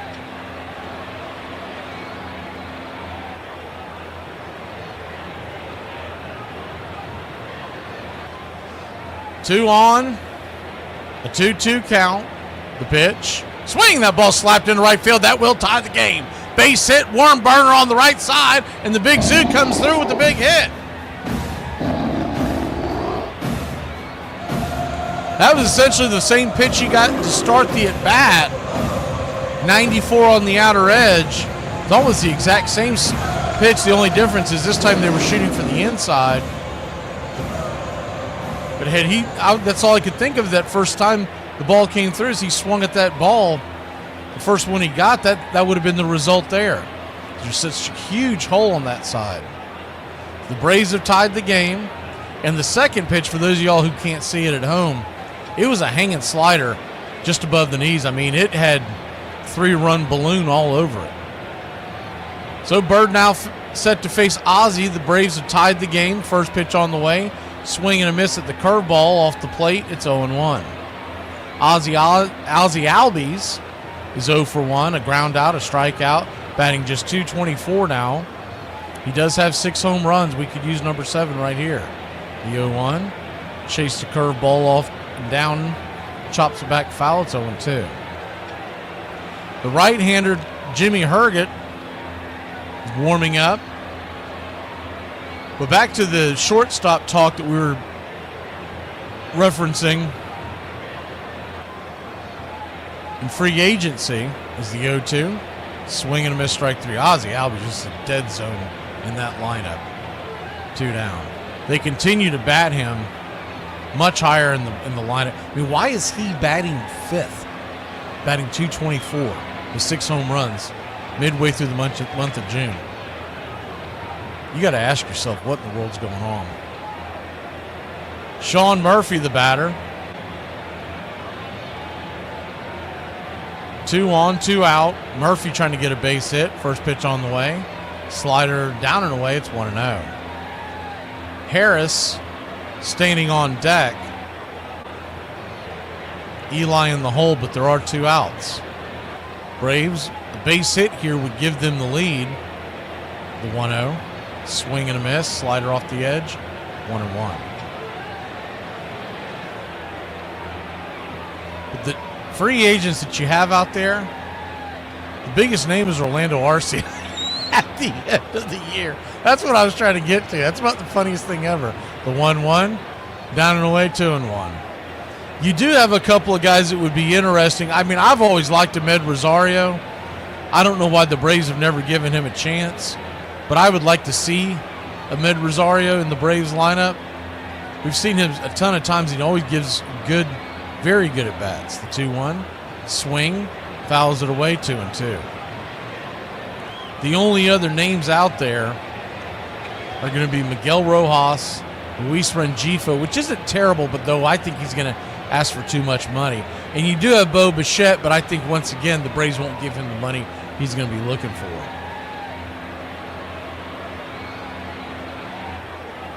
The 2-2, swing, pops it up, can of corn, into the outfield.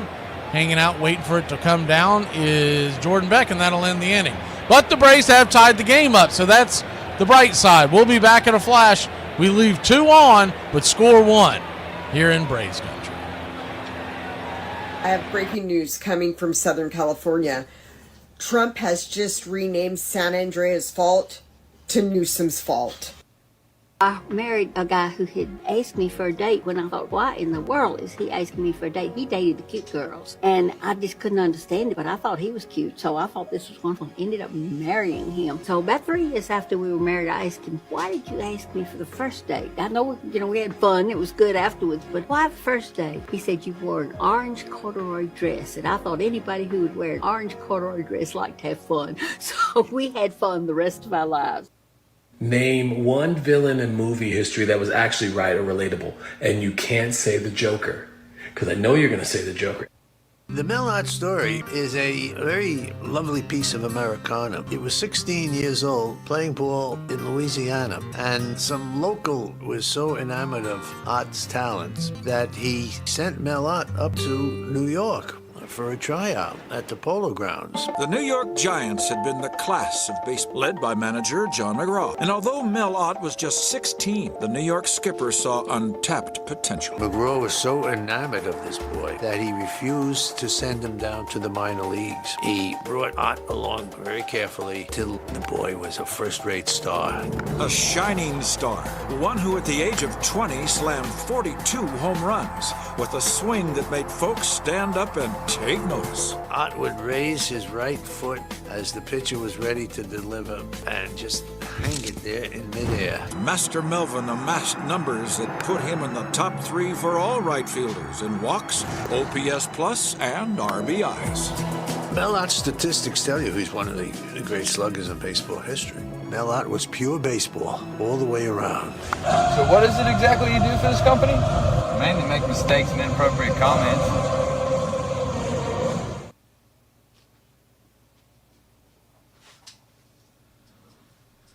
Welcome back. Top of the 7th we go, and Grant Holmes will go back out there for inning number 7. He's at 80 pitches. First pitch on the way is a curveball, smacks the black on the outer edge. It's 0-1. You tend to think this is his last inning. You could build it to then Iglesias and then Lee if that's how they want to do it. The 0-1. Swing, lifted high and deep, and that ball is gone. So just like that, we get the lead back, and Grant Holmes spits it up. And it's a solo shot. McMahon once again, the only guy who's really done anything offensively for the Rockies, and the Braves keep letting him burn them.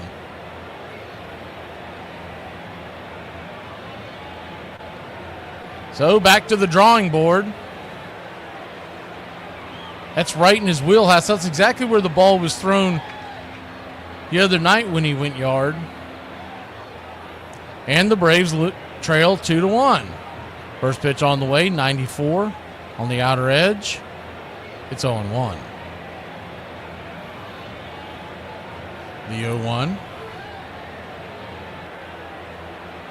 Kicks and fires, swing and a miss. It's 0-2. 0-2 count.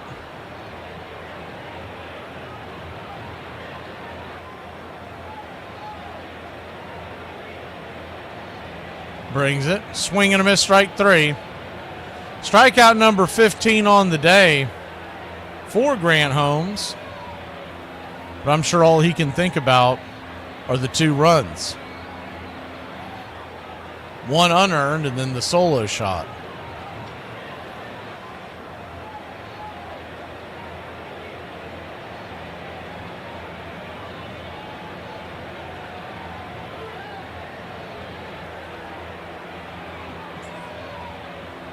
First pitch on the way to Doyle.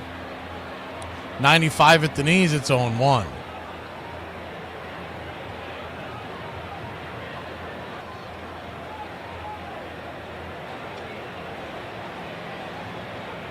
The 0-1. Outside wide, 1-1.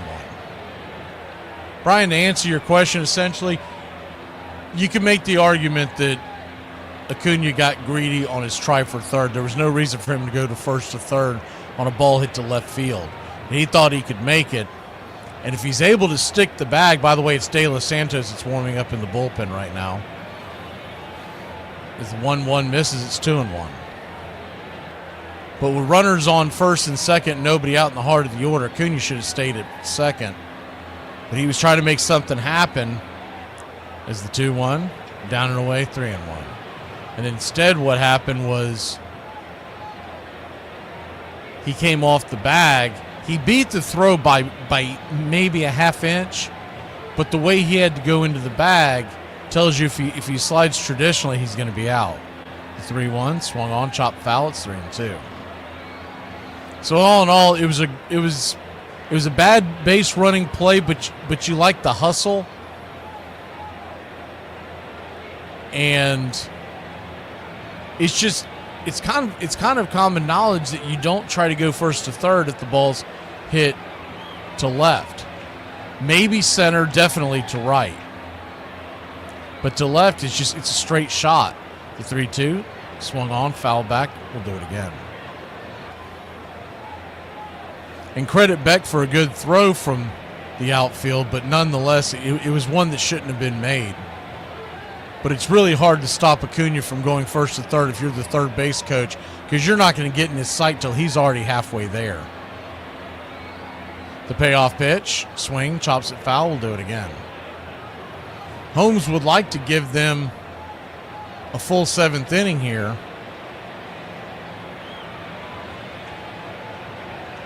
Maybe have a chance to get the win. The payoff pitch from Grant, nowhere near the zone, ball 4. So he walks the runner, and Snicker's getting up, and he's going to go get De Los Santos. So that's it. Goodbye, Grant Holmes. A good effort. The offense just hasn't done anything to help him out.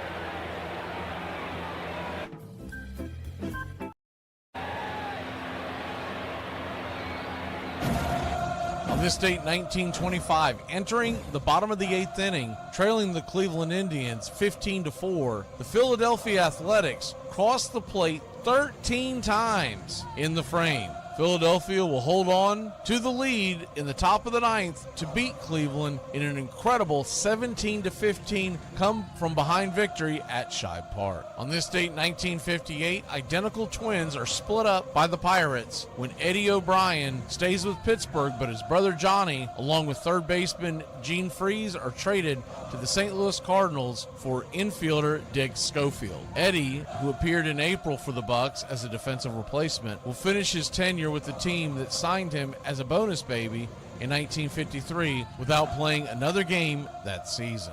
And on this date in 1963 at Candlestick Park, Juan Marichal no-hits Houston 1-0, become the first Giants hurler since Carl Hubble to accomplish the feat in 1929.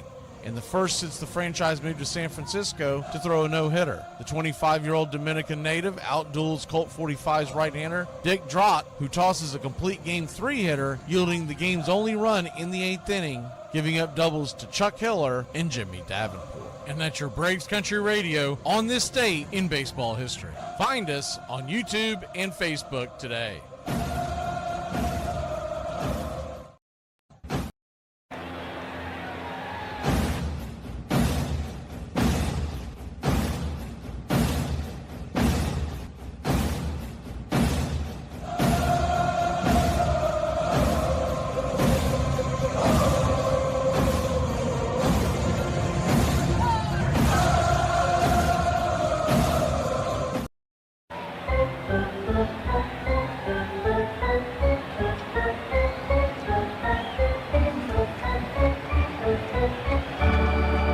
Grant Holmes went 6 1/3 innings, just 2 hits and 2 walks, 1 earned run.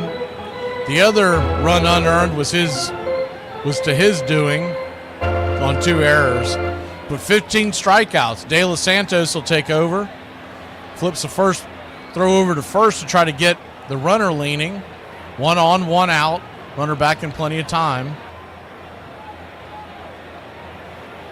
I don't know. I would have thought about giving Holmes at least threw the Orlando Arcia at bat. Arcia's looked lost against. Is the first pitch on the way is a swing and miss strike. It's 0-1. He's looked absolutely lost against Grant Holmes. Arcia flew out to right, or a pop out really, and a strikeout. The 0-1 swung on, and that ball's going to get ripped through the hole.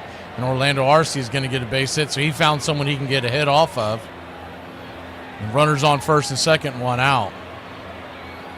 And that'll bring Ritter to the plate. Ritter also struck out, but he reached on an error. Just a very questionable move once again by going to the bullpen.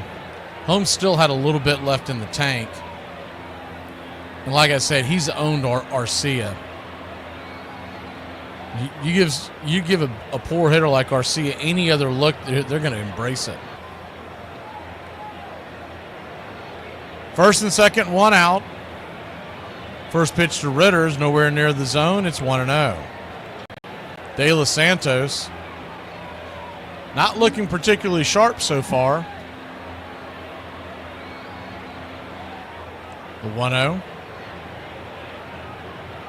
Swing, fouls it straight back. It's 1-1. 96 miles an hour right up in his kitchen. We'll move the camera back so you can get a look at everything in case there's a play at any of the bags. The defense is the 1-1, swing and a miss, fastball upstairs, 1-2.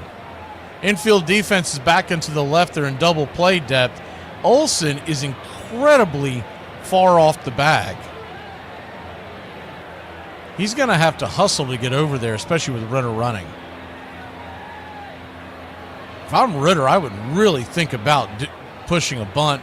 He's got 2 strikes now, so it's kind of a moot point. But if he would have dropped a bunt, pushed a bunt towards the first base side, it would have been tough to defend. The 1-2 misses way outside, wide, almost pitch out territory. It's 2-2. So a 2-2 count.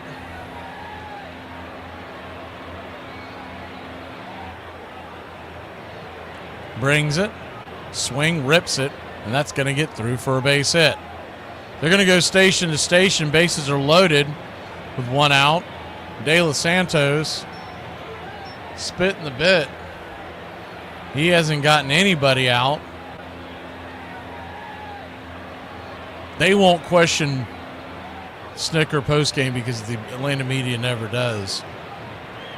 They're soft as butter, but the first thing I would ask him is why in the world did you take him out when he was in the low 90s of pitches and he had absolutely owned the bottom of the order?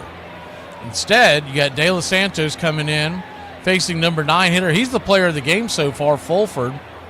1 for 1 with an RBI. First pitch on the way is a swing and a miss strike. It's 0-1.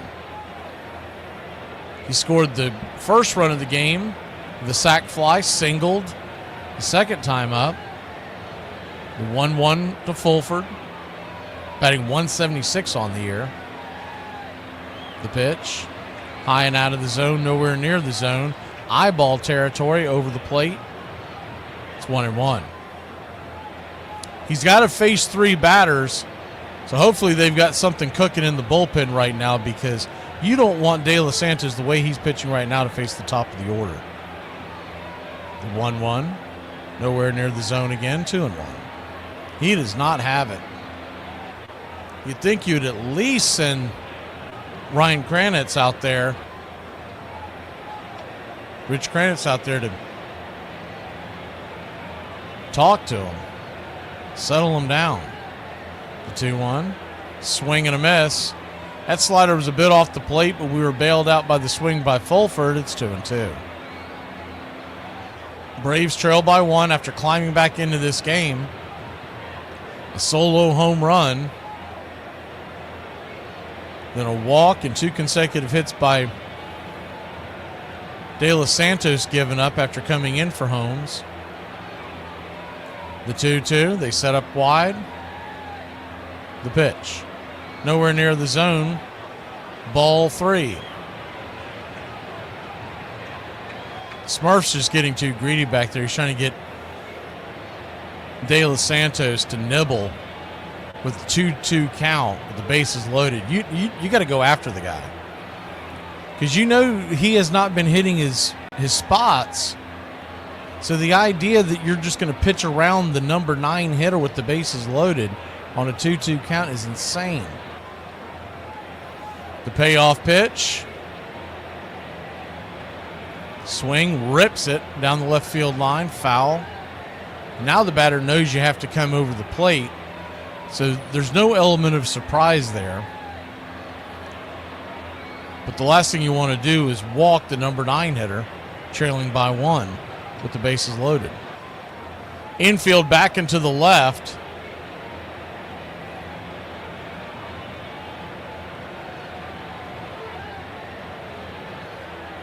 The payoff pitch once again from De Los Santos.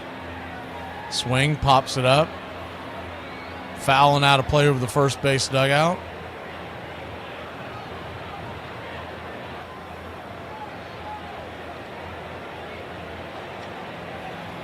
Once again, you cannot take the pitcher out yet. He's got to face this batter. And then Snitker could make a move. The payoff pitch. Got pinched. That ball hit the top of the strike zone. Jim Wolf doing Jim Wolf things, and the Rockies lead it 3-1. But once again, that goes back to when you get 2 strikes on the batter, Sean Murphy out there trying to nibble, and technically that ball hit the top of the strike zone, but that all goes back to that 2-2 count where they're looking for the slider out of the zone to try to get the batter to chase. And De Los Santos has been incredibly ineffective. He's given up 2 hits now. He's walked 1. You cannot put yourself in that position. He's just, it's like I like to say all the time. Murphy tries to get too cute behind the plate.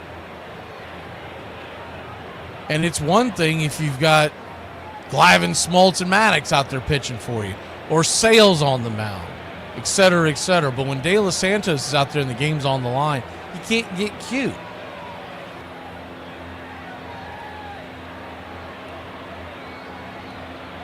So, top of the order, bases loaded, 1 out. Braves trail by 2. First pitch, 97 at the knees. 0-1.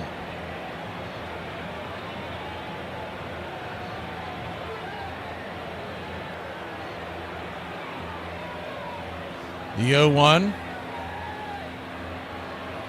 Nowhere near the zone, 97 high. That same pitch he's been missing quite a bit today, 1-1. And I'm not trying to kill De Los Santos. He's been really good for the Braves all year, but it's very obvious he doesn't have it today. 1-1 count. 2-1. Pitch in the dirt.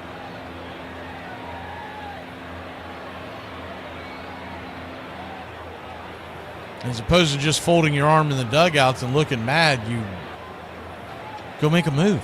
Have someone ready. The 2-1. Swing, rips it, and that ball is going to get through. That ball is going to score at least 2. It is 5-1 Rockies, and they've got runners on second and third. 1 out. 2 RBI double for Beck. And you can put this 1,000% on the management. Snicker's going to waddle out there and finally pull the pitcher, but too little too late, kid. We'll be back in a flash. See if the Braves can keep it where it is and give the offense a chance. So you've gone insane. That's fun. Name an animal with 3 letters in its name. Dog. Dog. Cat.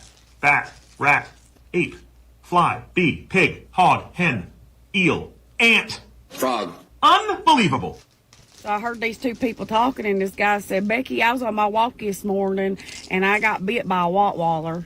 And she said, oh, my God. Imagine if that would have been a small child.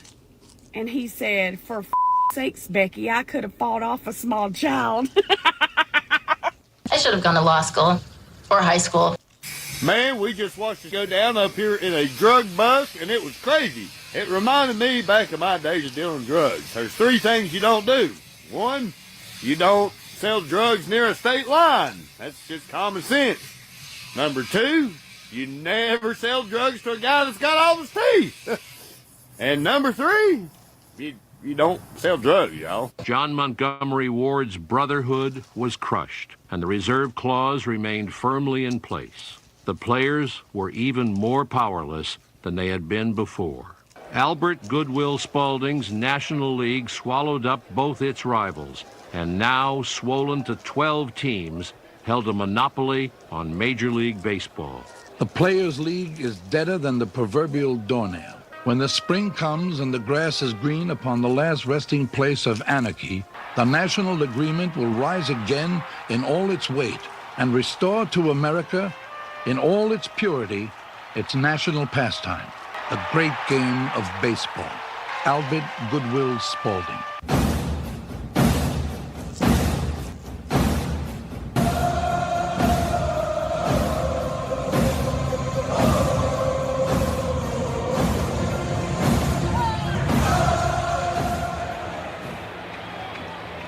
Well, bad to worse, Ruiz is coming in. So you talk about not chasing wins. Holy cow. Jose Ruiz, first pitch on the way is a curveball right there at the knees. It's 0-1. Maybe he gets lucky and gets out of this. But Jose Ruiz comes in today with a 7.63 ERA. The infield is in, and there's 2 runners in scoring position. The 0-1 in the dirt, 1-1.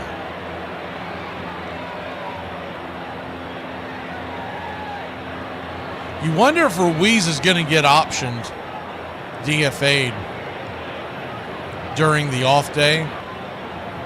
Are they just trying to get free innings out of him? But the game's not totally out of the realm of possibility when you're talking about the Rockies bullpen, as the 1-1 is chopped down the line, but just foul 1-2. I could see it if the Braves are trailing, we'll say 7-8 to 1, and we're in the 9th inning. Okay, whatever. Just go and let Ruiz go out there and eat 3 outs. But 5 to 1, the game's not totally out of.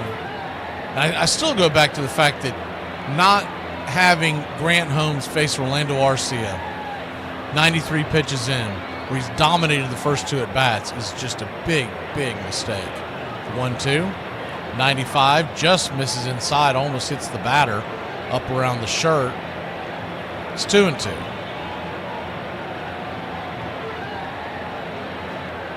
So a 2-2 count. Swing, chops the 89 down the line. We'll do it again.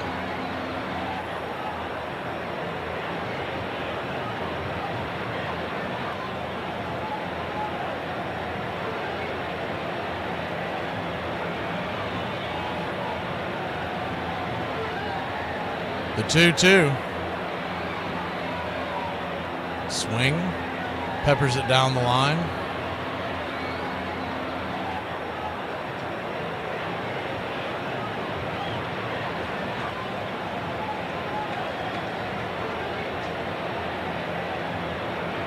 Two count. 2 on. In scoring position. Infield all the way in. The 2-2. Swing. Another curveball chopped down the line.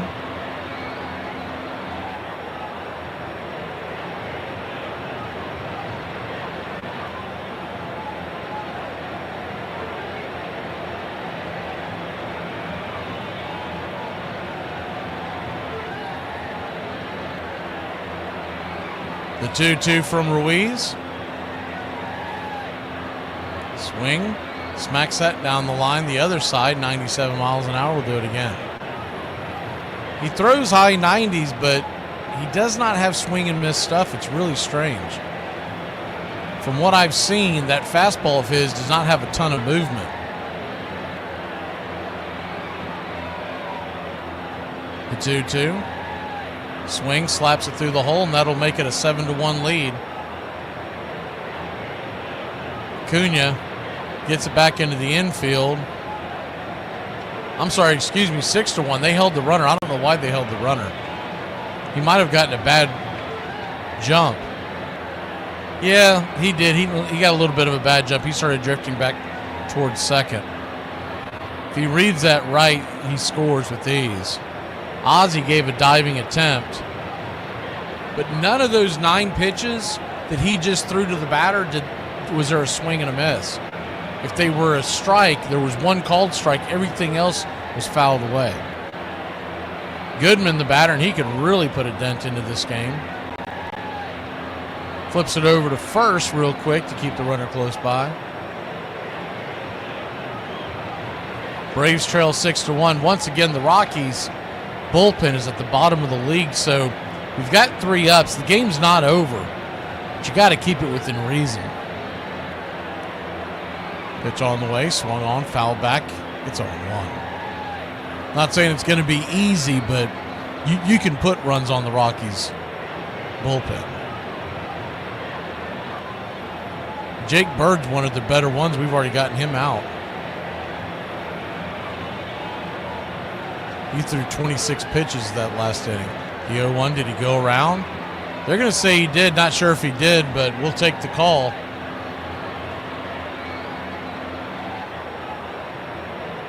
So an 0-2 count. It says 1-1 on your screen if you're watching the Braves Bally's, but they're wildly wrong again. The 0-2 in the dirt, 1-2. They just straightened it up. Goodman, 3 strikeouts on the days, but those were all against Grant Holmes. He's got to feel like a weight was lifted off his shoulder, not have to face him again. The 1-2. Ruiz flips it over to first. Nowhere close to getting the runner.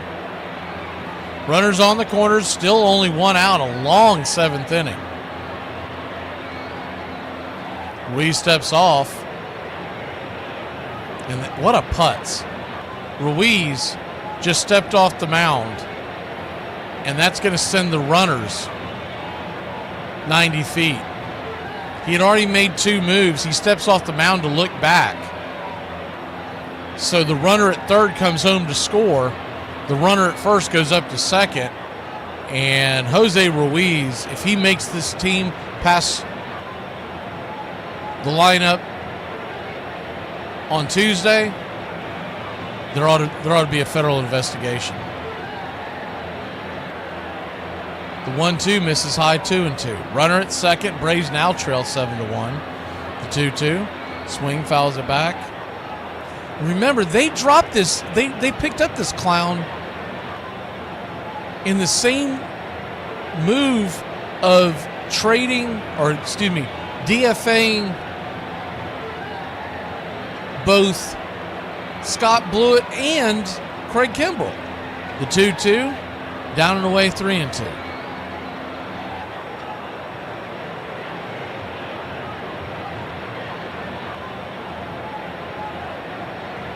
Full count. Swing and a miss, strike 3. Yeah, Nicholas, if you make that third move to the base in an at-bat, you have to get the runner. When he stepped off, if he didn't have his head square up his bum, what he could have done is thrown over to first. At least see if he's going to get the runner. Gives you half a chance, and maybe the runner tries to take off and get you in a pickle or something. I don't know. You get something out of it. Instead, he just stepped off and wiped his brow and sent a run home. First pitch to McMahon is inside for a ball. It's 1-0. He started this fiasco with the solo shot. The 1-0. Drills it. Center field. Drifting back, making the catch is Harris, and that'll end the inning.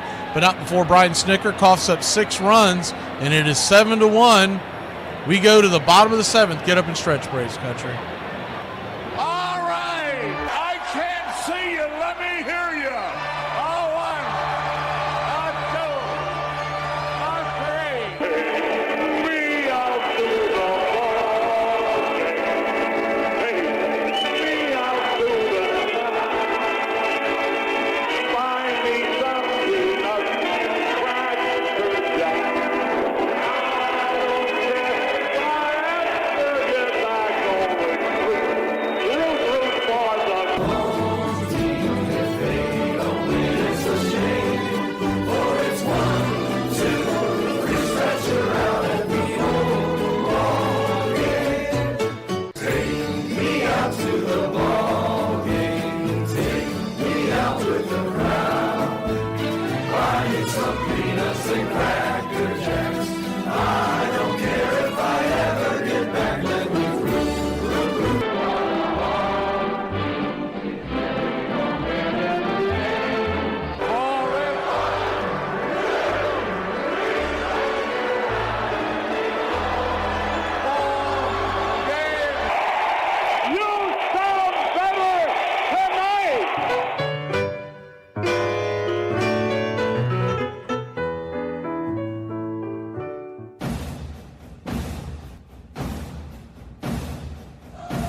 Welcome back.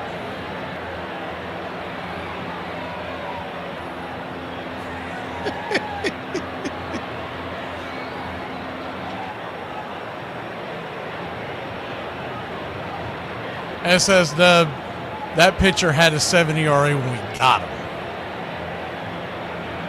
I know you probably don't pay attention as much as I do to stuff like that, but when we got Ruiz, I went over his numbers. I won't go back into it, but he had a 7 ERA. His whip was through the roof. There's nothing that showed that he was worth picking up off the trash heap. The Philadelphia Phillies, who have an awful bullpen, that's where he came from. So Harris will lead us off. He's 1 for 2 on the day. Kinley, the right-hander, comes on. Braves trail by 6. Here to start the bottom of the 7th. Harris takes the four-seam fastball right down the pipe for a strike. It's 0-1. Tyler Kinley, 6'4", 220-pounder, right-hander, is the 0-1. Swing, slices it down the left field line, but foul. It's 0-2. 34-year-old from Plantation, Florida, drafted by the Marlins in the 16th round in 2013. He has a 7.85 ERA this year and a career ERA of 5.26. The 0-2 to Harris. Dribbles it down the third base line, just fouled. Man, if that could have stayed fair, that would have been an infield single for Harris. Sometimes you need some good luck to go your way. That time we didn't get it.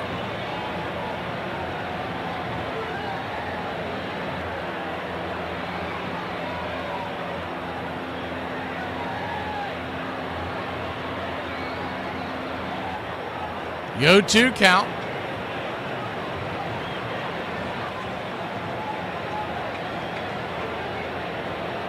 Harris 1 for 2 today. The pitch to Money Mike. Swing and a miss off the plate. About a pitch out territory. Strikeout. 1 away. That pitch was well out of the zone and Harris gave chase. Flat-footed. That pitch, if you're standing in the right-hand batter box and you don't move, it's going to hit you. That's how far out of the zone it is. Verdugo comes on to bat for Eli. Righty-lefty matchup. First pitch on the way to Doogie is 95 right down the pipe. It's 0-1. The biggest number to me when you're talking about, because I know everybody gets fixated on ERA, but his whip, Jose Ruiz, is 1.81. The 0-1 pops it up. Can of corn into the outfield. It'll drift, easy catch, easy out, 2 down. To top it off, he's pitched 16 innings this year. He only has 15 strikeouts. And for a guy with the kind of velocity that he has, and I guarantee you that's all the Braves looked at when they picked him up, that's pathetic. You're not even averaging a strikeout an inning and you're a relief pitcher with a high 90s fastball. That means you have no control and not much movement. Nick Allen takes a swing at the first pitch.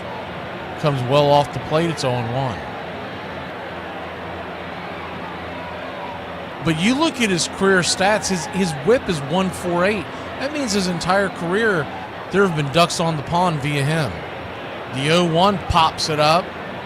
Lazy fly ball, and that's going to be an easy 1-2-3 inning.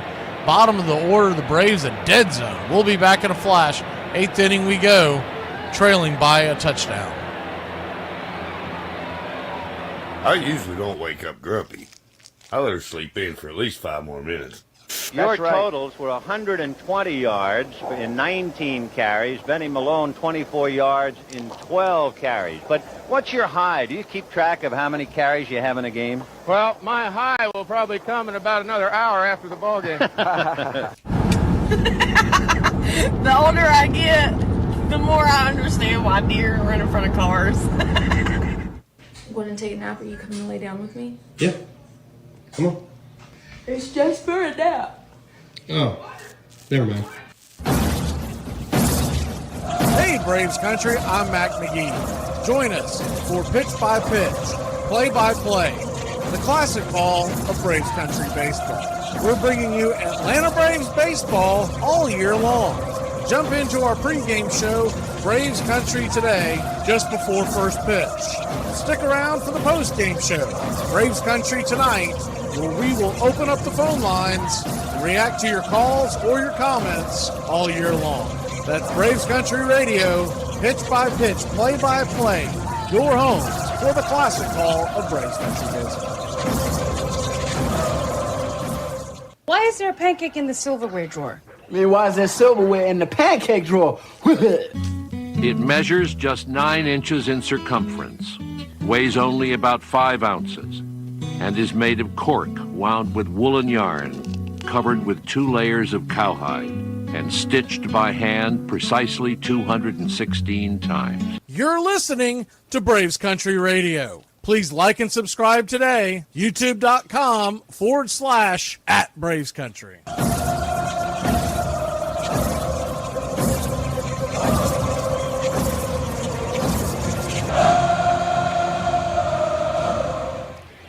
Welcome back. Ruiz is back on to pitch another inning. He kicks the ball all over the infield, and it's going to be an E1 to start the 8th inning.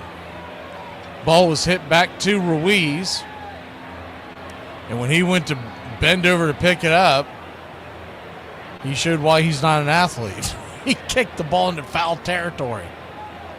Get this putz out of the game. Good Lord. 1 on, nobody out. Brenton Doyle, the batter. First pitch on the way is a curveball, nowhere near the zone. It's 1-0. They continue to leave him out here like it looks like they're going to. That tells you Ruiz is done for his Braves career.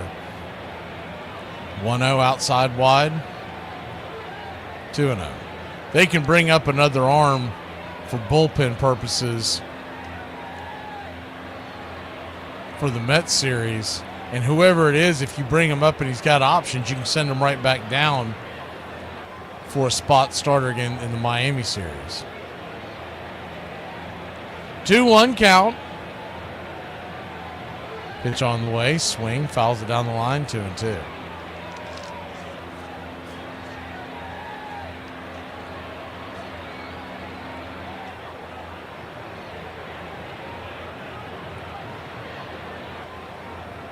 Ruiz's career essentially started in 2019. He had a couple of spot appearances in 17 and 18, but only for a total of 5 innings. So essentially, is a 2-2, misses well off the plate, 3-2. His career started in 2019. During that span, as the payoff is in the dirt, ball 4. Walks another one, Ruiz. Can't get a soul out. But when he started, he has 1 year, of a whip lower than 130. And that was way back in 2021. First pitch swinging by Arcia, pops it up, can of corn into the outfield. Easy catch by Acuna, 1 down. Well, if there's one guy that can get them out of a rally, it's Orlando Arcia. Guy can't hit the zone, can't see nothing, can't hit a barn. He can't hit the broadside of a barn, and Arcia swings at the first pitch he sees, pops it up. 1 down, Ritter the batter, number 8 hitter. Swing and a miss, 96 right on the inside track. Up top. Fastball, it's 0-1.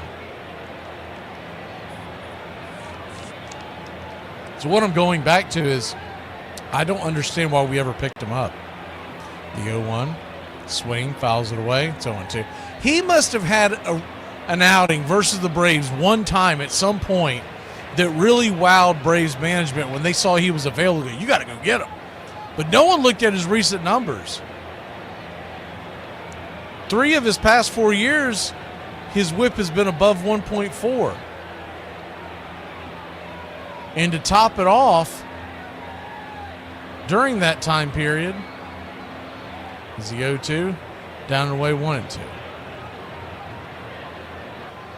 3 of his past 4 years, his ERA has been 4.6 or higher.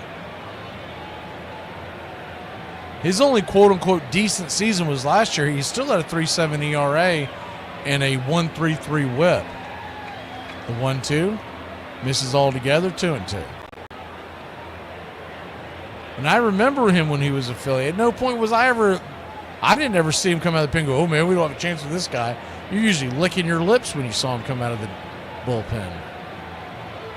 The 2-2, nowhere near the zone, 3-2. Danger of loading the bases. 1 out, first and second.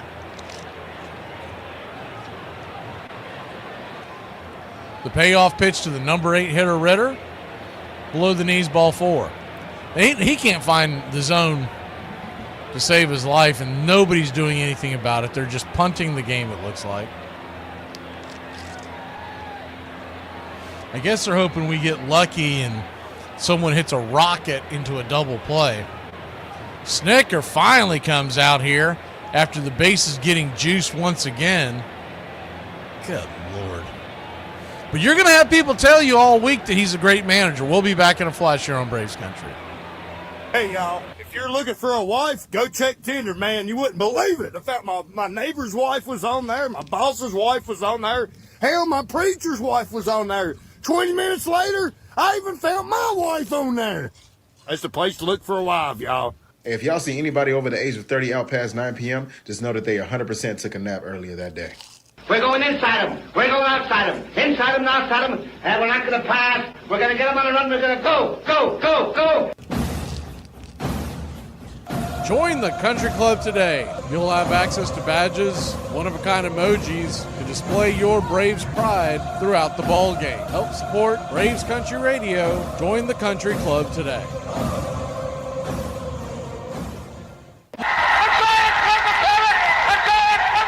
Baseball history, May 7th, 2003. A man in violation of his parole was arrested at Cincinnati's Great American Ballpark after the man's parole officer saw the wanted man kissing his girlfriend on the stadium's live kiss cam. Don't be open-minded. Make the same mistakes your father made. Be a man.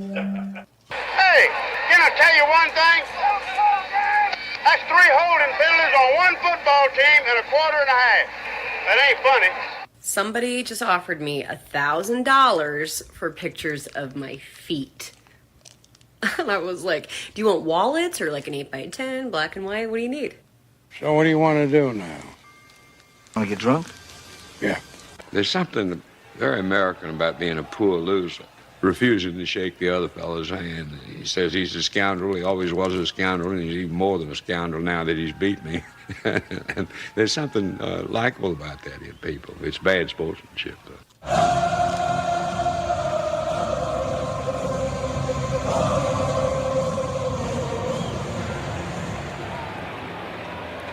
Bases juiced.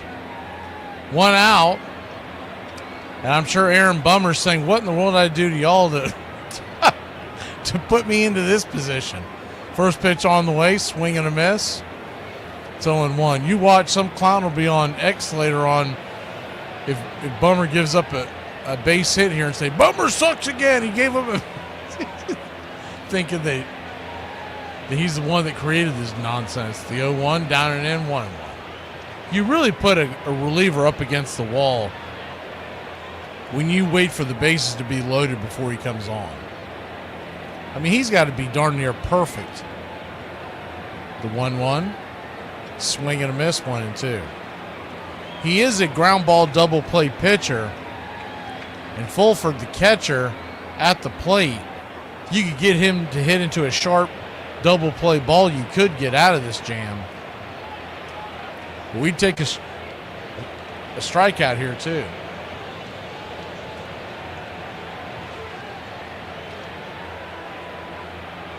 Fulford stepped out of the box. The 1-2. Down and in 2-2. Try to get him to chase a curve down below the knees. Red Sox lead the Yankees 2-0. Looks like they are in the, I believe, 8th inning. The 2-2.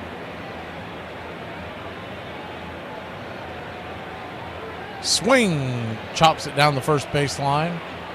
Foul. We'll do it again. Fulford, the man of the hour, a 1-for-1 single, a walk, a run, 2 RBI.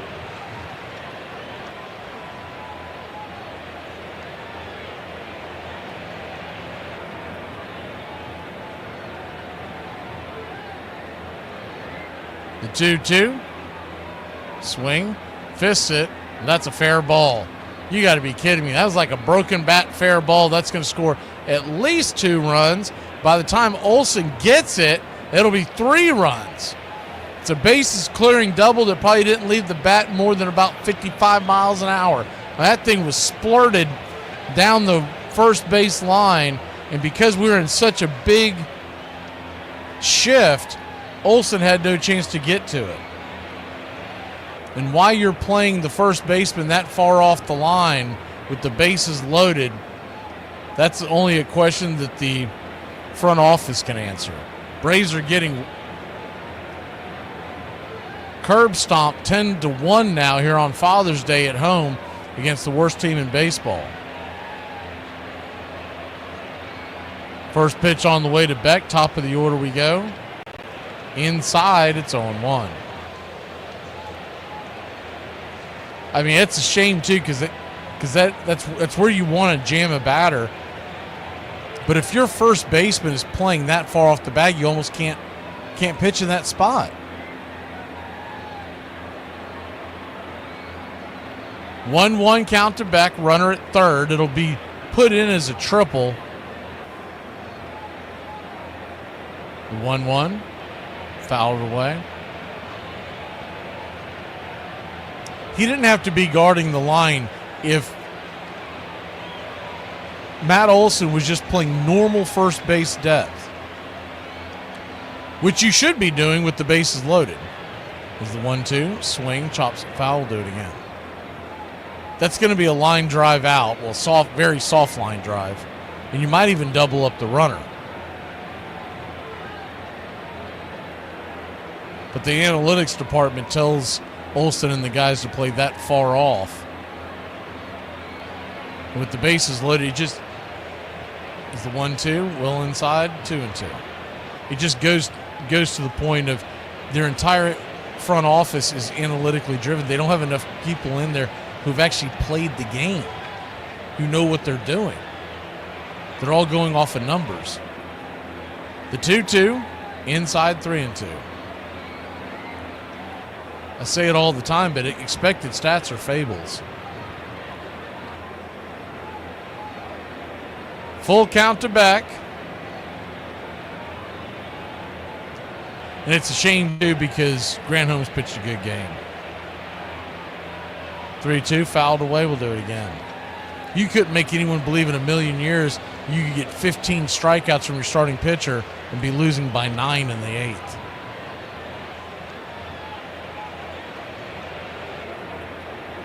Full count.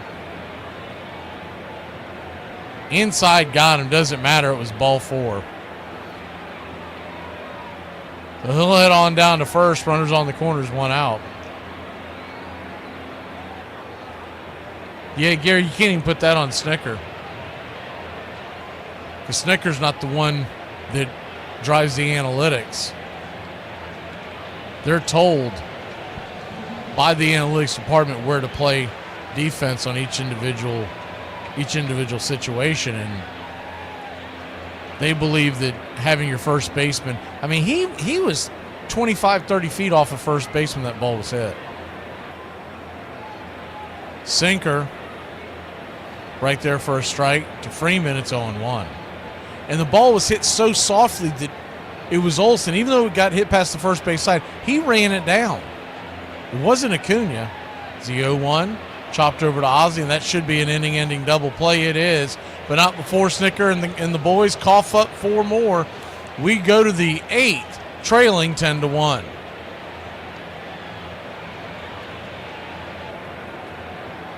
What is this? You're gonna wear this to the show. You're gonna wear the shirt of the band you're gonna go see. Don't be that guy. Hate Star Wars or Star Trek? I like Star Wars. It's the same thing.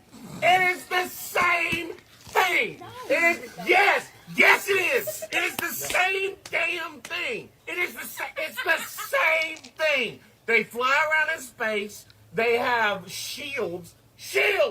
Yeah!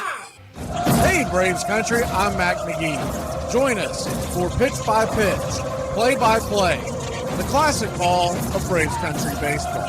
We're bringing you Atlanta Braves baseball all year long. Jump into our pregame show, Braves Country Today, just before first pitch. Stick around for the postgame show, Braves Country Tonight, where we will open up the phone lines and react to your calls or your comments all year long. That's Braves Country Radio, pitch by pitch, play by play, your home for the classic call of Braves Country baseball. Who's standing like that? Because I'm your big brother, dude, and I'm the boss of you. Where is this coming from, man? You are not our big brother. Yes, I am. So get me a beer, little bro, before I give you a serious noogie. Dude, I swear to God, if you try and give me a noogie, I will yank your underwear over your head so hard, your ass will rip in half. Heyo! What's up? Can I ass rip in half? Like tissue paper. So I told Courtney, smack me and see what I do. Did she smack you? Yeah, she smacked me. Did you do something? Yeah, I did something. What'd you do? I cried. I cried for like 15 minutes. Baseball was mighty glamorous and exciting to me, but there's no use in blinking at the fact that at that time, the game was thought by solid, respectable people to be only 1 degree above grand larceny, arson, and mayhem. And those who engaged in it were beneath the notice of decent society. Connie Mack.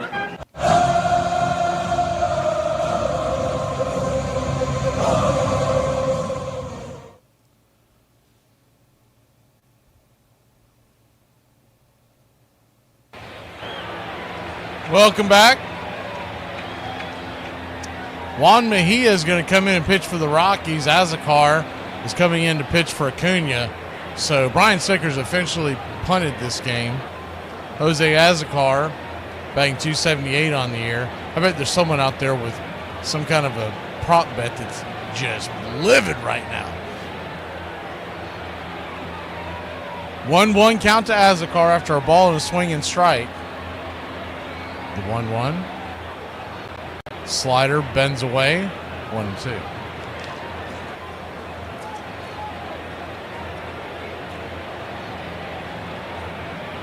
One-two count. Swing. Pops it up. Lazy fly ball to center field. One away.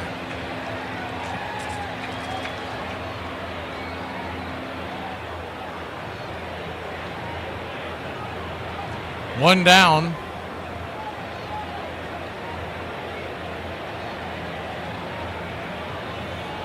Peter says, tell me this pitcher sucks. He doesn't suck as bad as Azekar does, so it doesn't matter. Austin Riley, now the batter. First pitch on the way to Riley is a slider. Right there on the outer edge, it's on 1. Righty-righty matchup, the 0-1. 95 off the plate, 1-1. 1-1 count.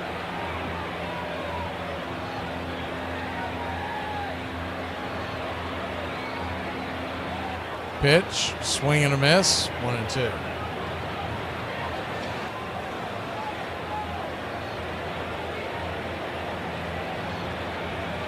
The 1-2.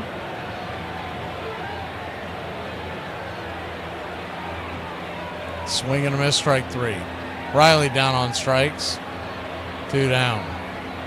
Well, hopefully the U.S. Open turns out better for y'all, whoever you're pulling for in that one. They just got going on the final round. Good baseball game on tonight, Giants and Dodgers. Strangely enough, I just could not believe this when I looked at the schedule. There is no, the NBA playoffs are going on and they don't put it on Saturday or Sunday. Sunday being Father's Day. They used to always put the game on Father's Day night. The 1-0. right down the pipe. First strike is 1-1. Matt Olson 1 for 3. So make that make sense. You're worried about ratings, but you don't put it on for the weekends. 1-1, pops it up. Should stay in play. Yep, third baseman has it, and that'll end the inning. McMahon retires. The Braves go down. 1, 2, 3. We go to the top of the ninth, trailing by 9-ski. You know the guy's name that you yell out every single time you shoot paper into a trash? Yeah, John Wilkes Booth. Well, he died. Wait, what? Why would you yell his name? I know, terrible guy, but he never missed a shot. Game recognizes game. Hypothetical situation. If I died in a foreign country, let's choose Jerusalem, just because. If I died in Jerusalem and it costs $30,000 to ship me home, or $500 to bury me there, what would you choose? I would pay $30,000 to ship you home. You would. I'm shocked by that. Why would you pay the $30,000 over the $500? Well, about 2,000 years ago, a man died in Jerusalem, and then 3 days later, he rose from the dead. I can't take that chance. The power at the plate reaches a whole nother level for the two best right fielders in the history of the game. Number 2. How would Henry Aaron describe Henry Aaron's 715th home run? I will describe it this way. That home run is how most fans remember Hank Aaron, but there was so much more to his game. I always felt that he was one of the best all-around players that I ever saw. He could do everything and did it with ease. And at the plate, a legend. Aaron launches a terrific drive. Good enough to have more career home runs and RBIs than any other. But despite his workmanlike consistency, it wasn't until the 21-time All-Star closed in on Babe Ruth's all-time home run mark that folks really acknowledged his greatness. For the Hammer was about to make history. And here is Henry Aaron. This crowd is up all around. He's sitting on 714. Here's the pitch by Downing. There's a drive into left center field. Out of here. It's gone. 715. There's a new home run champion of all time. And it's Henry Aaron. What more can you say? Hank Aaron. Please like and subscribe today. YouTube.com/@BravesCountry.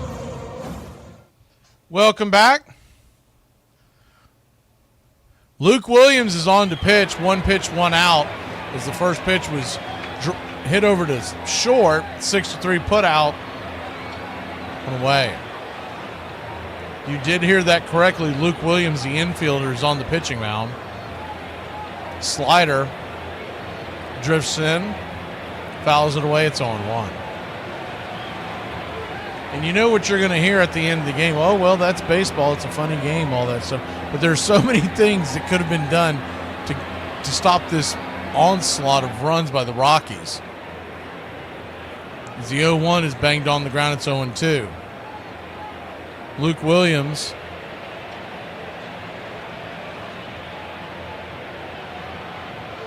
has faced 2 batters, thrown 3 pitches, has 2 outs. So he's light years in front of Jose Ruiz. So he throws a 67-mile-an-hour slider down and away. It's 1-0.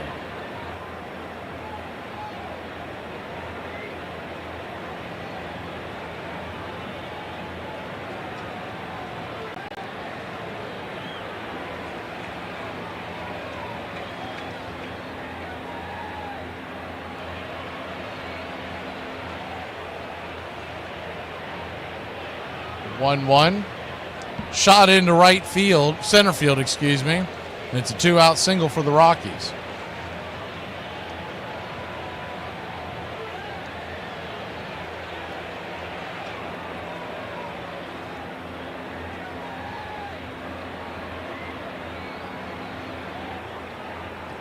One on, 2 outs. Doyle, the batter. First pitch. Slider right there. They're calling it a slider. I mean, it's a knuckle or ephus pitch. I mean, it's coming in at 61 miles an hour. The 0-1. Lukey has the ball hammered over to short. Everyone's kind of going through the motion, so it's an easy 6-3 put out, and that'll end the inning. Luke Williams, scoreless 9th. We'll head to the bottom of the 9th trailing by 9. Heck, maybe we'll see a home run or two when we return.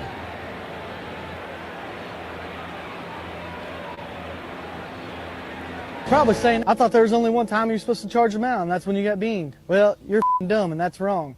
There's plenty of times you can charge the mound other than just when you get beamed. For instance, say you get caught in a rundown between first and second. You're not going to make it to the base, so just bail on the rundown and go fight the pitcher. Probably my favorite time to charge the mound is when you hit a pop fly in the infield. Instead of running to first base, just run straight for the pitcher after you pop the ball up and start fighting his Hey y'all, it's time for Appalachian Word of the Day. The word of the day is mascara. You better not sneak up on your mama or you mascara. Greatest right field. Ladies and gentlemen, the Bambino, Babe Ruth. Wielding unprecedented power, Ruth took baseball to another level. He just tore up the record book, threw it out the window, and started writing new pages. Before Babe, no one had ever hit more than 27 home runs in a season. In 1920, Ruth doubled that with 54. This was absolutely staggering hitting. If there was a time that I'm going to try to hit a home run, it's sure going to be today. Then in 1927, the unthinkable. It was hitting that went beyond the furthest extremities of the imagination. Consider that during a 15-year stretch, Ruth averaged what for most would be an MVP season. No mark was safe from the Babe. Over the span of his career, the Babe broke or equaled 54 Major League batting records. How good was he? Just listen. He was the most tremendous player this game ever had. An entire nation loved him, and its youngsters made him their personal idol. Even if you didn't follow baseball, the name Babe Ruth was just a magic name. A name that lives on with an unparalleled legacy, even amongst those who never saw him play. I just hope that fathers will keep on telling their sons, once upon a time, there was a baseball player named Babe Ruth. Your home for the classic call of Braves Country Baseball. First pitch on the way to Marcell Ozuna. Is a ball well off the plate from Rollison, the left-hander. It's 1-0. Lefty-righty matchup, the 1-0. Inside, 2-0. 2-0 count. Misses high, 3-0.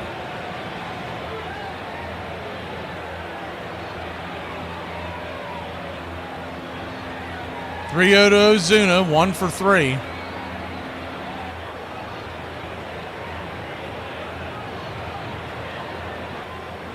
And ball 4, so 4-pitch walk.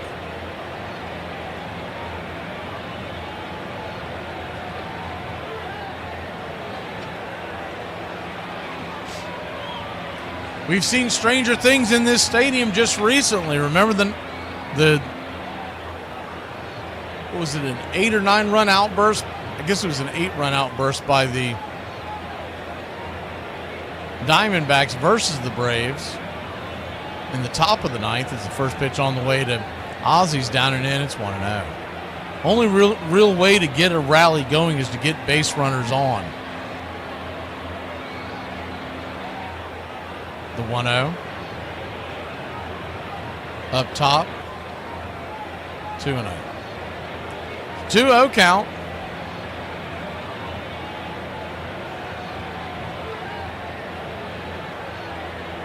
I don't think they would pinch run.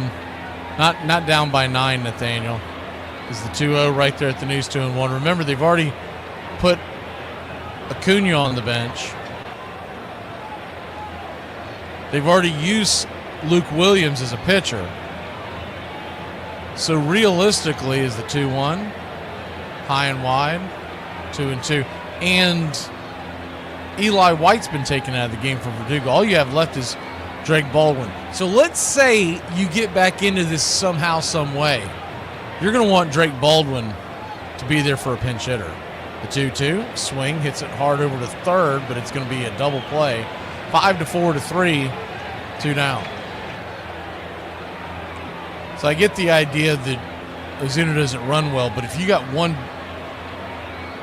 guy left on your bench and it's Drake Baldwin, you're not using him to pinch run. You're using him for some kind of a hitting situation.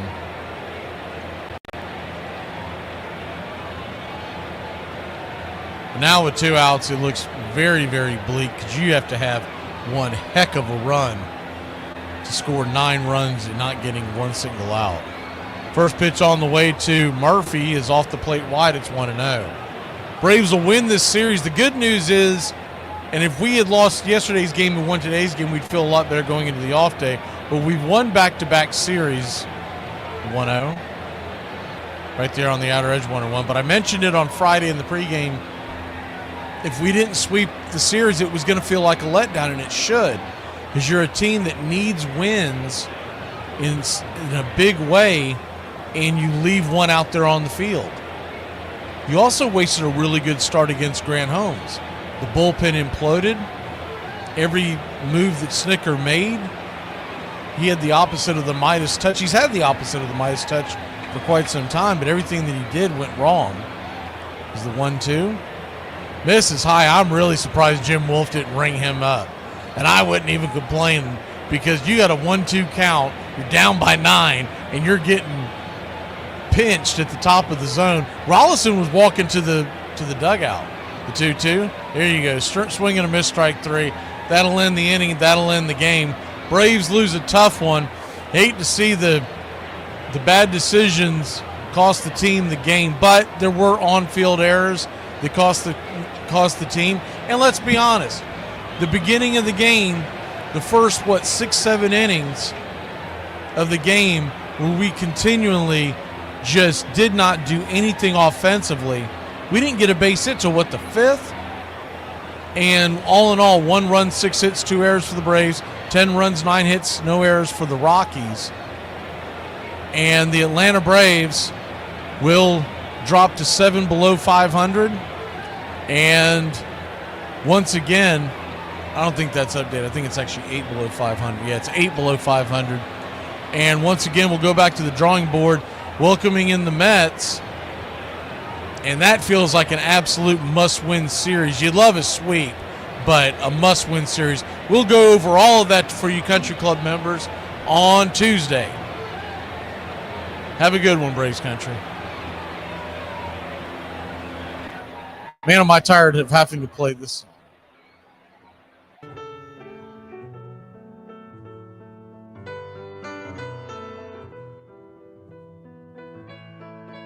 Casey at the Bat by Ernest Lawrence Thayer.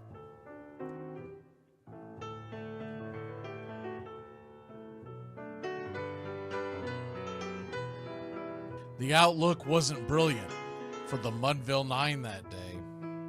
The score stood 4-2, but with 1 inning more to play. And when Cooney died at first, and Barrows did the same, a pall-like silence fell upon the patrons of the game. A straggling few got up to go in deep despair. The rest clung to the hope which springs eternal in the human breast. They thought, if only Casey could but get a whack at that, we'd put up even money now with Casey at the bat. But Flynn preceded Casey, as did Jimmy Blake, and the former was a hoodoo, while the latter was a cake. So upon that stricken multitude, grim, melancholy sat, for there seemed but little chance of Casey getting to the bat. But Flynn let drive a single, to the wonderment of all, and Blake, the much despised, tore the cover off the ball. And when the dust had lifted, and men saw what had occurred, there was Jimmy safe at second, and Flynn a hugging third.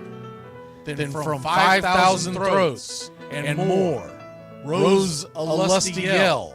It rumbled through the valley, it rattled in the dell. It pounded on the mountain, and recoiled upon the flat.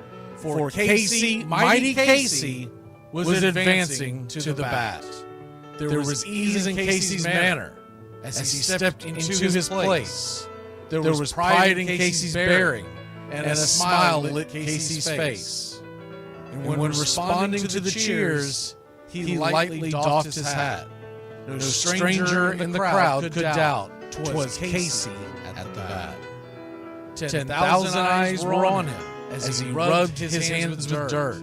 5,000 tongues applauded when he wiped them on his shirt. Then while the writhing pitcher ground the ball into his hip, defiance flashed in Casey's eye, a sneer cooled Casey's lip. And now the leather-covered sphere came hurtling through the air, and Casey stood a-watching it in a haughty grandeur there. Closed by the sturdy batsman, the ball unheeded sped. That ain't my style, said Casey. Strike one, the umpire said. From the benches black with people, there went up a muffled roar, like the beating of a storm waves on a stern and distant shore. Kill him! Kill the umpire! Shouted someone on the stand, and it's likely they'd have killed him had not Casey raised his hand. With the smile of Christian charity, great Casey's visage shone. He stilled the rising tumult. He bade the game go on. He signaled to the pitcher, and once more the dun sphere flew. But Casey ignored it, and the umpire said, "Strike two!" "Fraud!" cried the mad thousands, and echoed answered fraud. But one scornful look from Casey, and the audience was awed. They saw his face grow stern and cold. They saw his muscles strain. And they knew that Casey wouldn't let that ball go by again. The sneer is from Casey's lip. His teeth are clenched in hate. He pounds with cruel violence his bat upon the plate. And now the pitcher holds the ball. And now he lets it go. And now the air is shattered by the force of Casey's blow. Somewhere in the favored land, the sun is shining bright. The band is playing somewhere, and somewhere hearts are light. And somewhere men are laughing, and somewhere children shout. But there is no joy in Mudville. Mighty Casey has struck out. Casey at the bat, Ernest Lawrence Thayer, published June 3rd, 1888. San Francisco Examiner.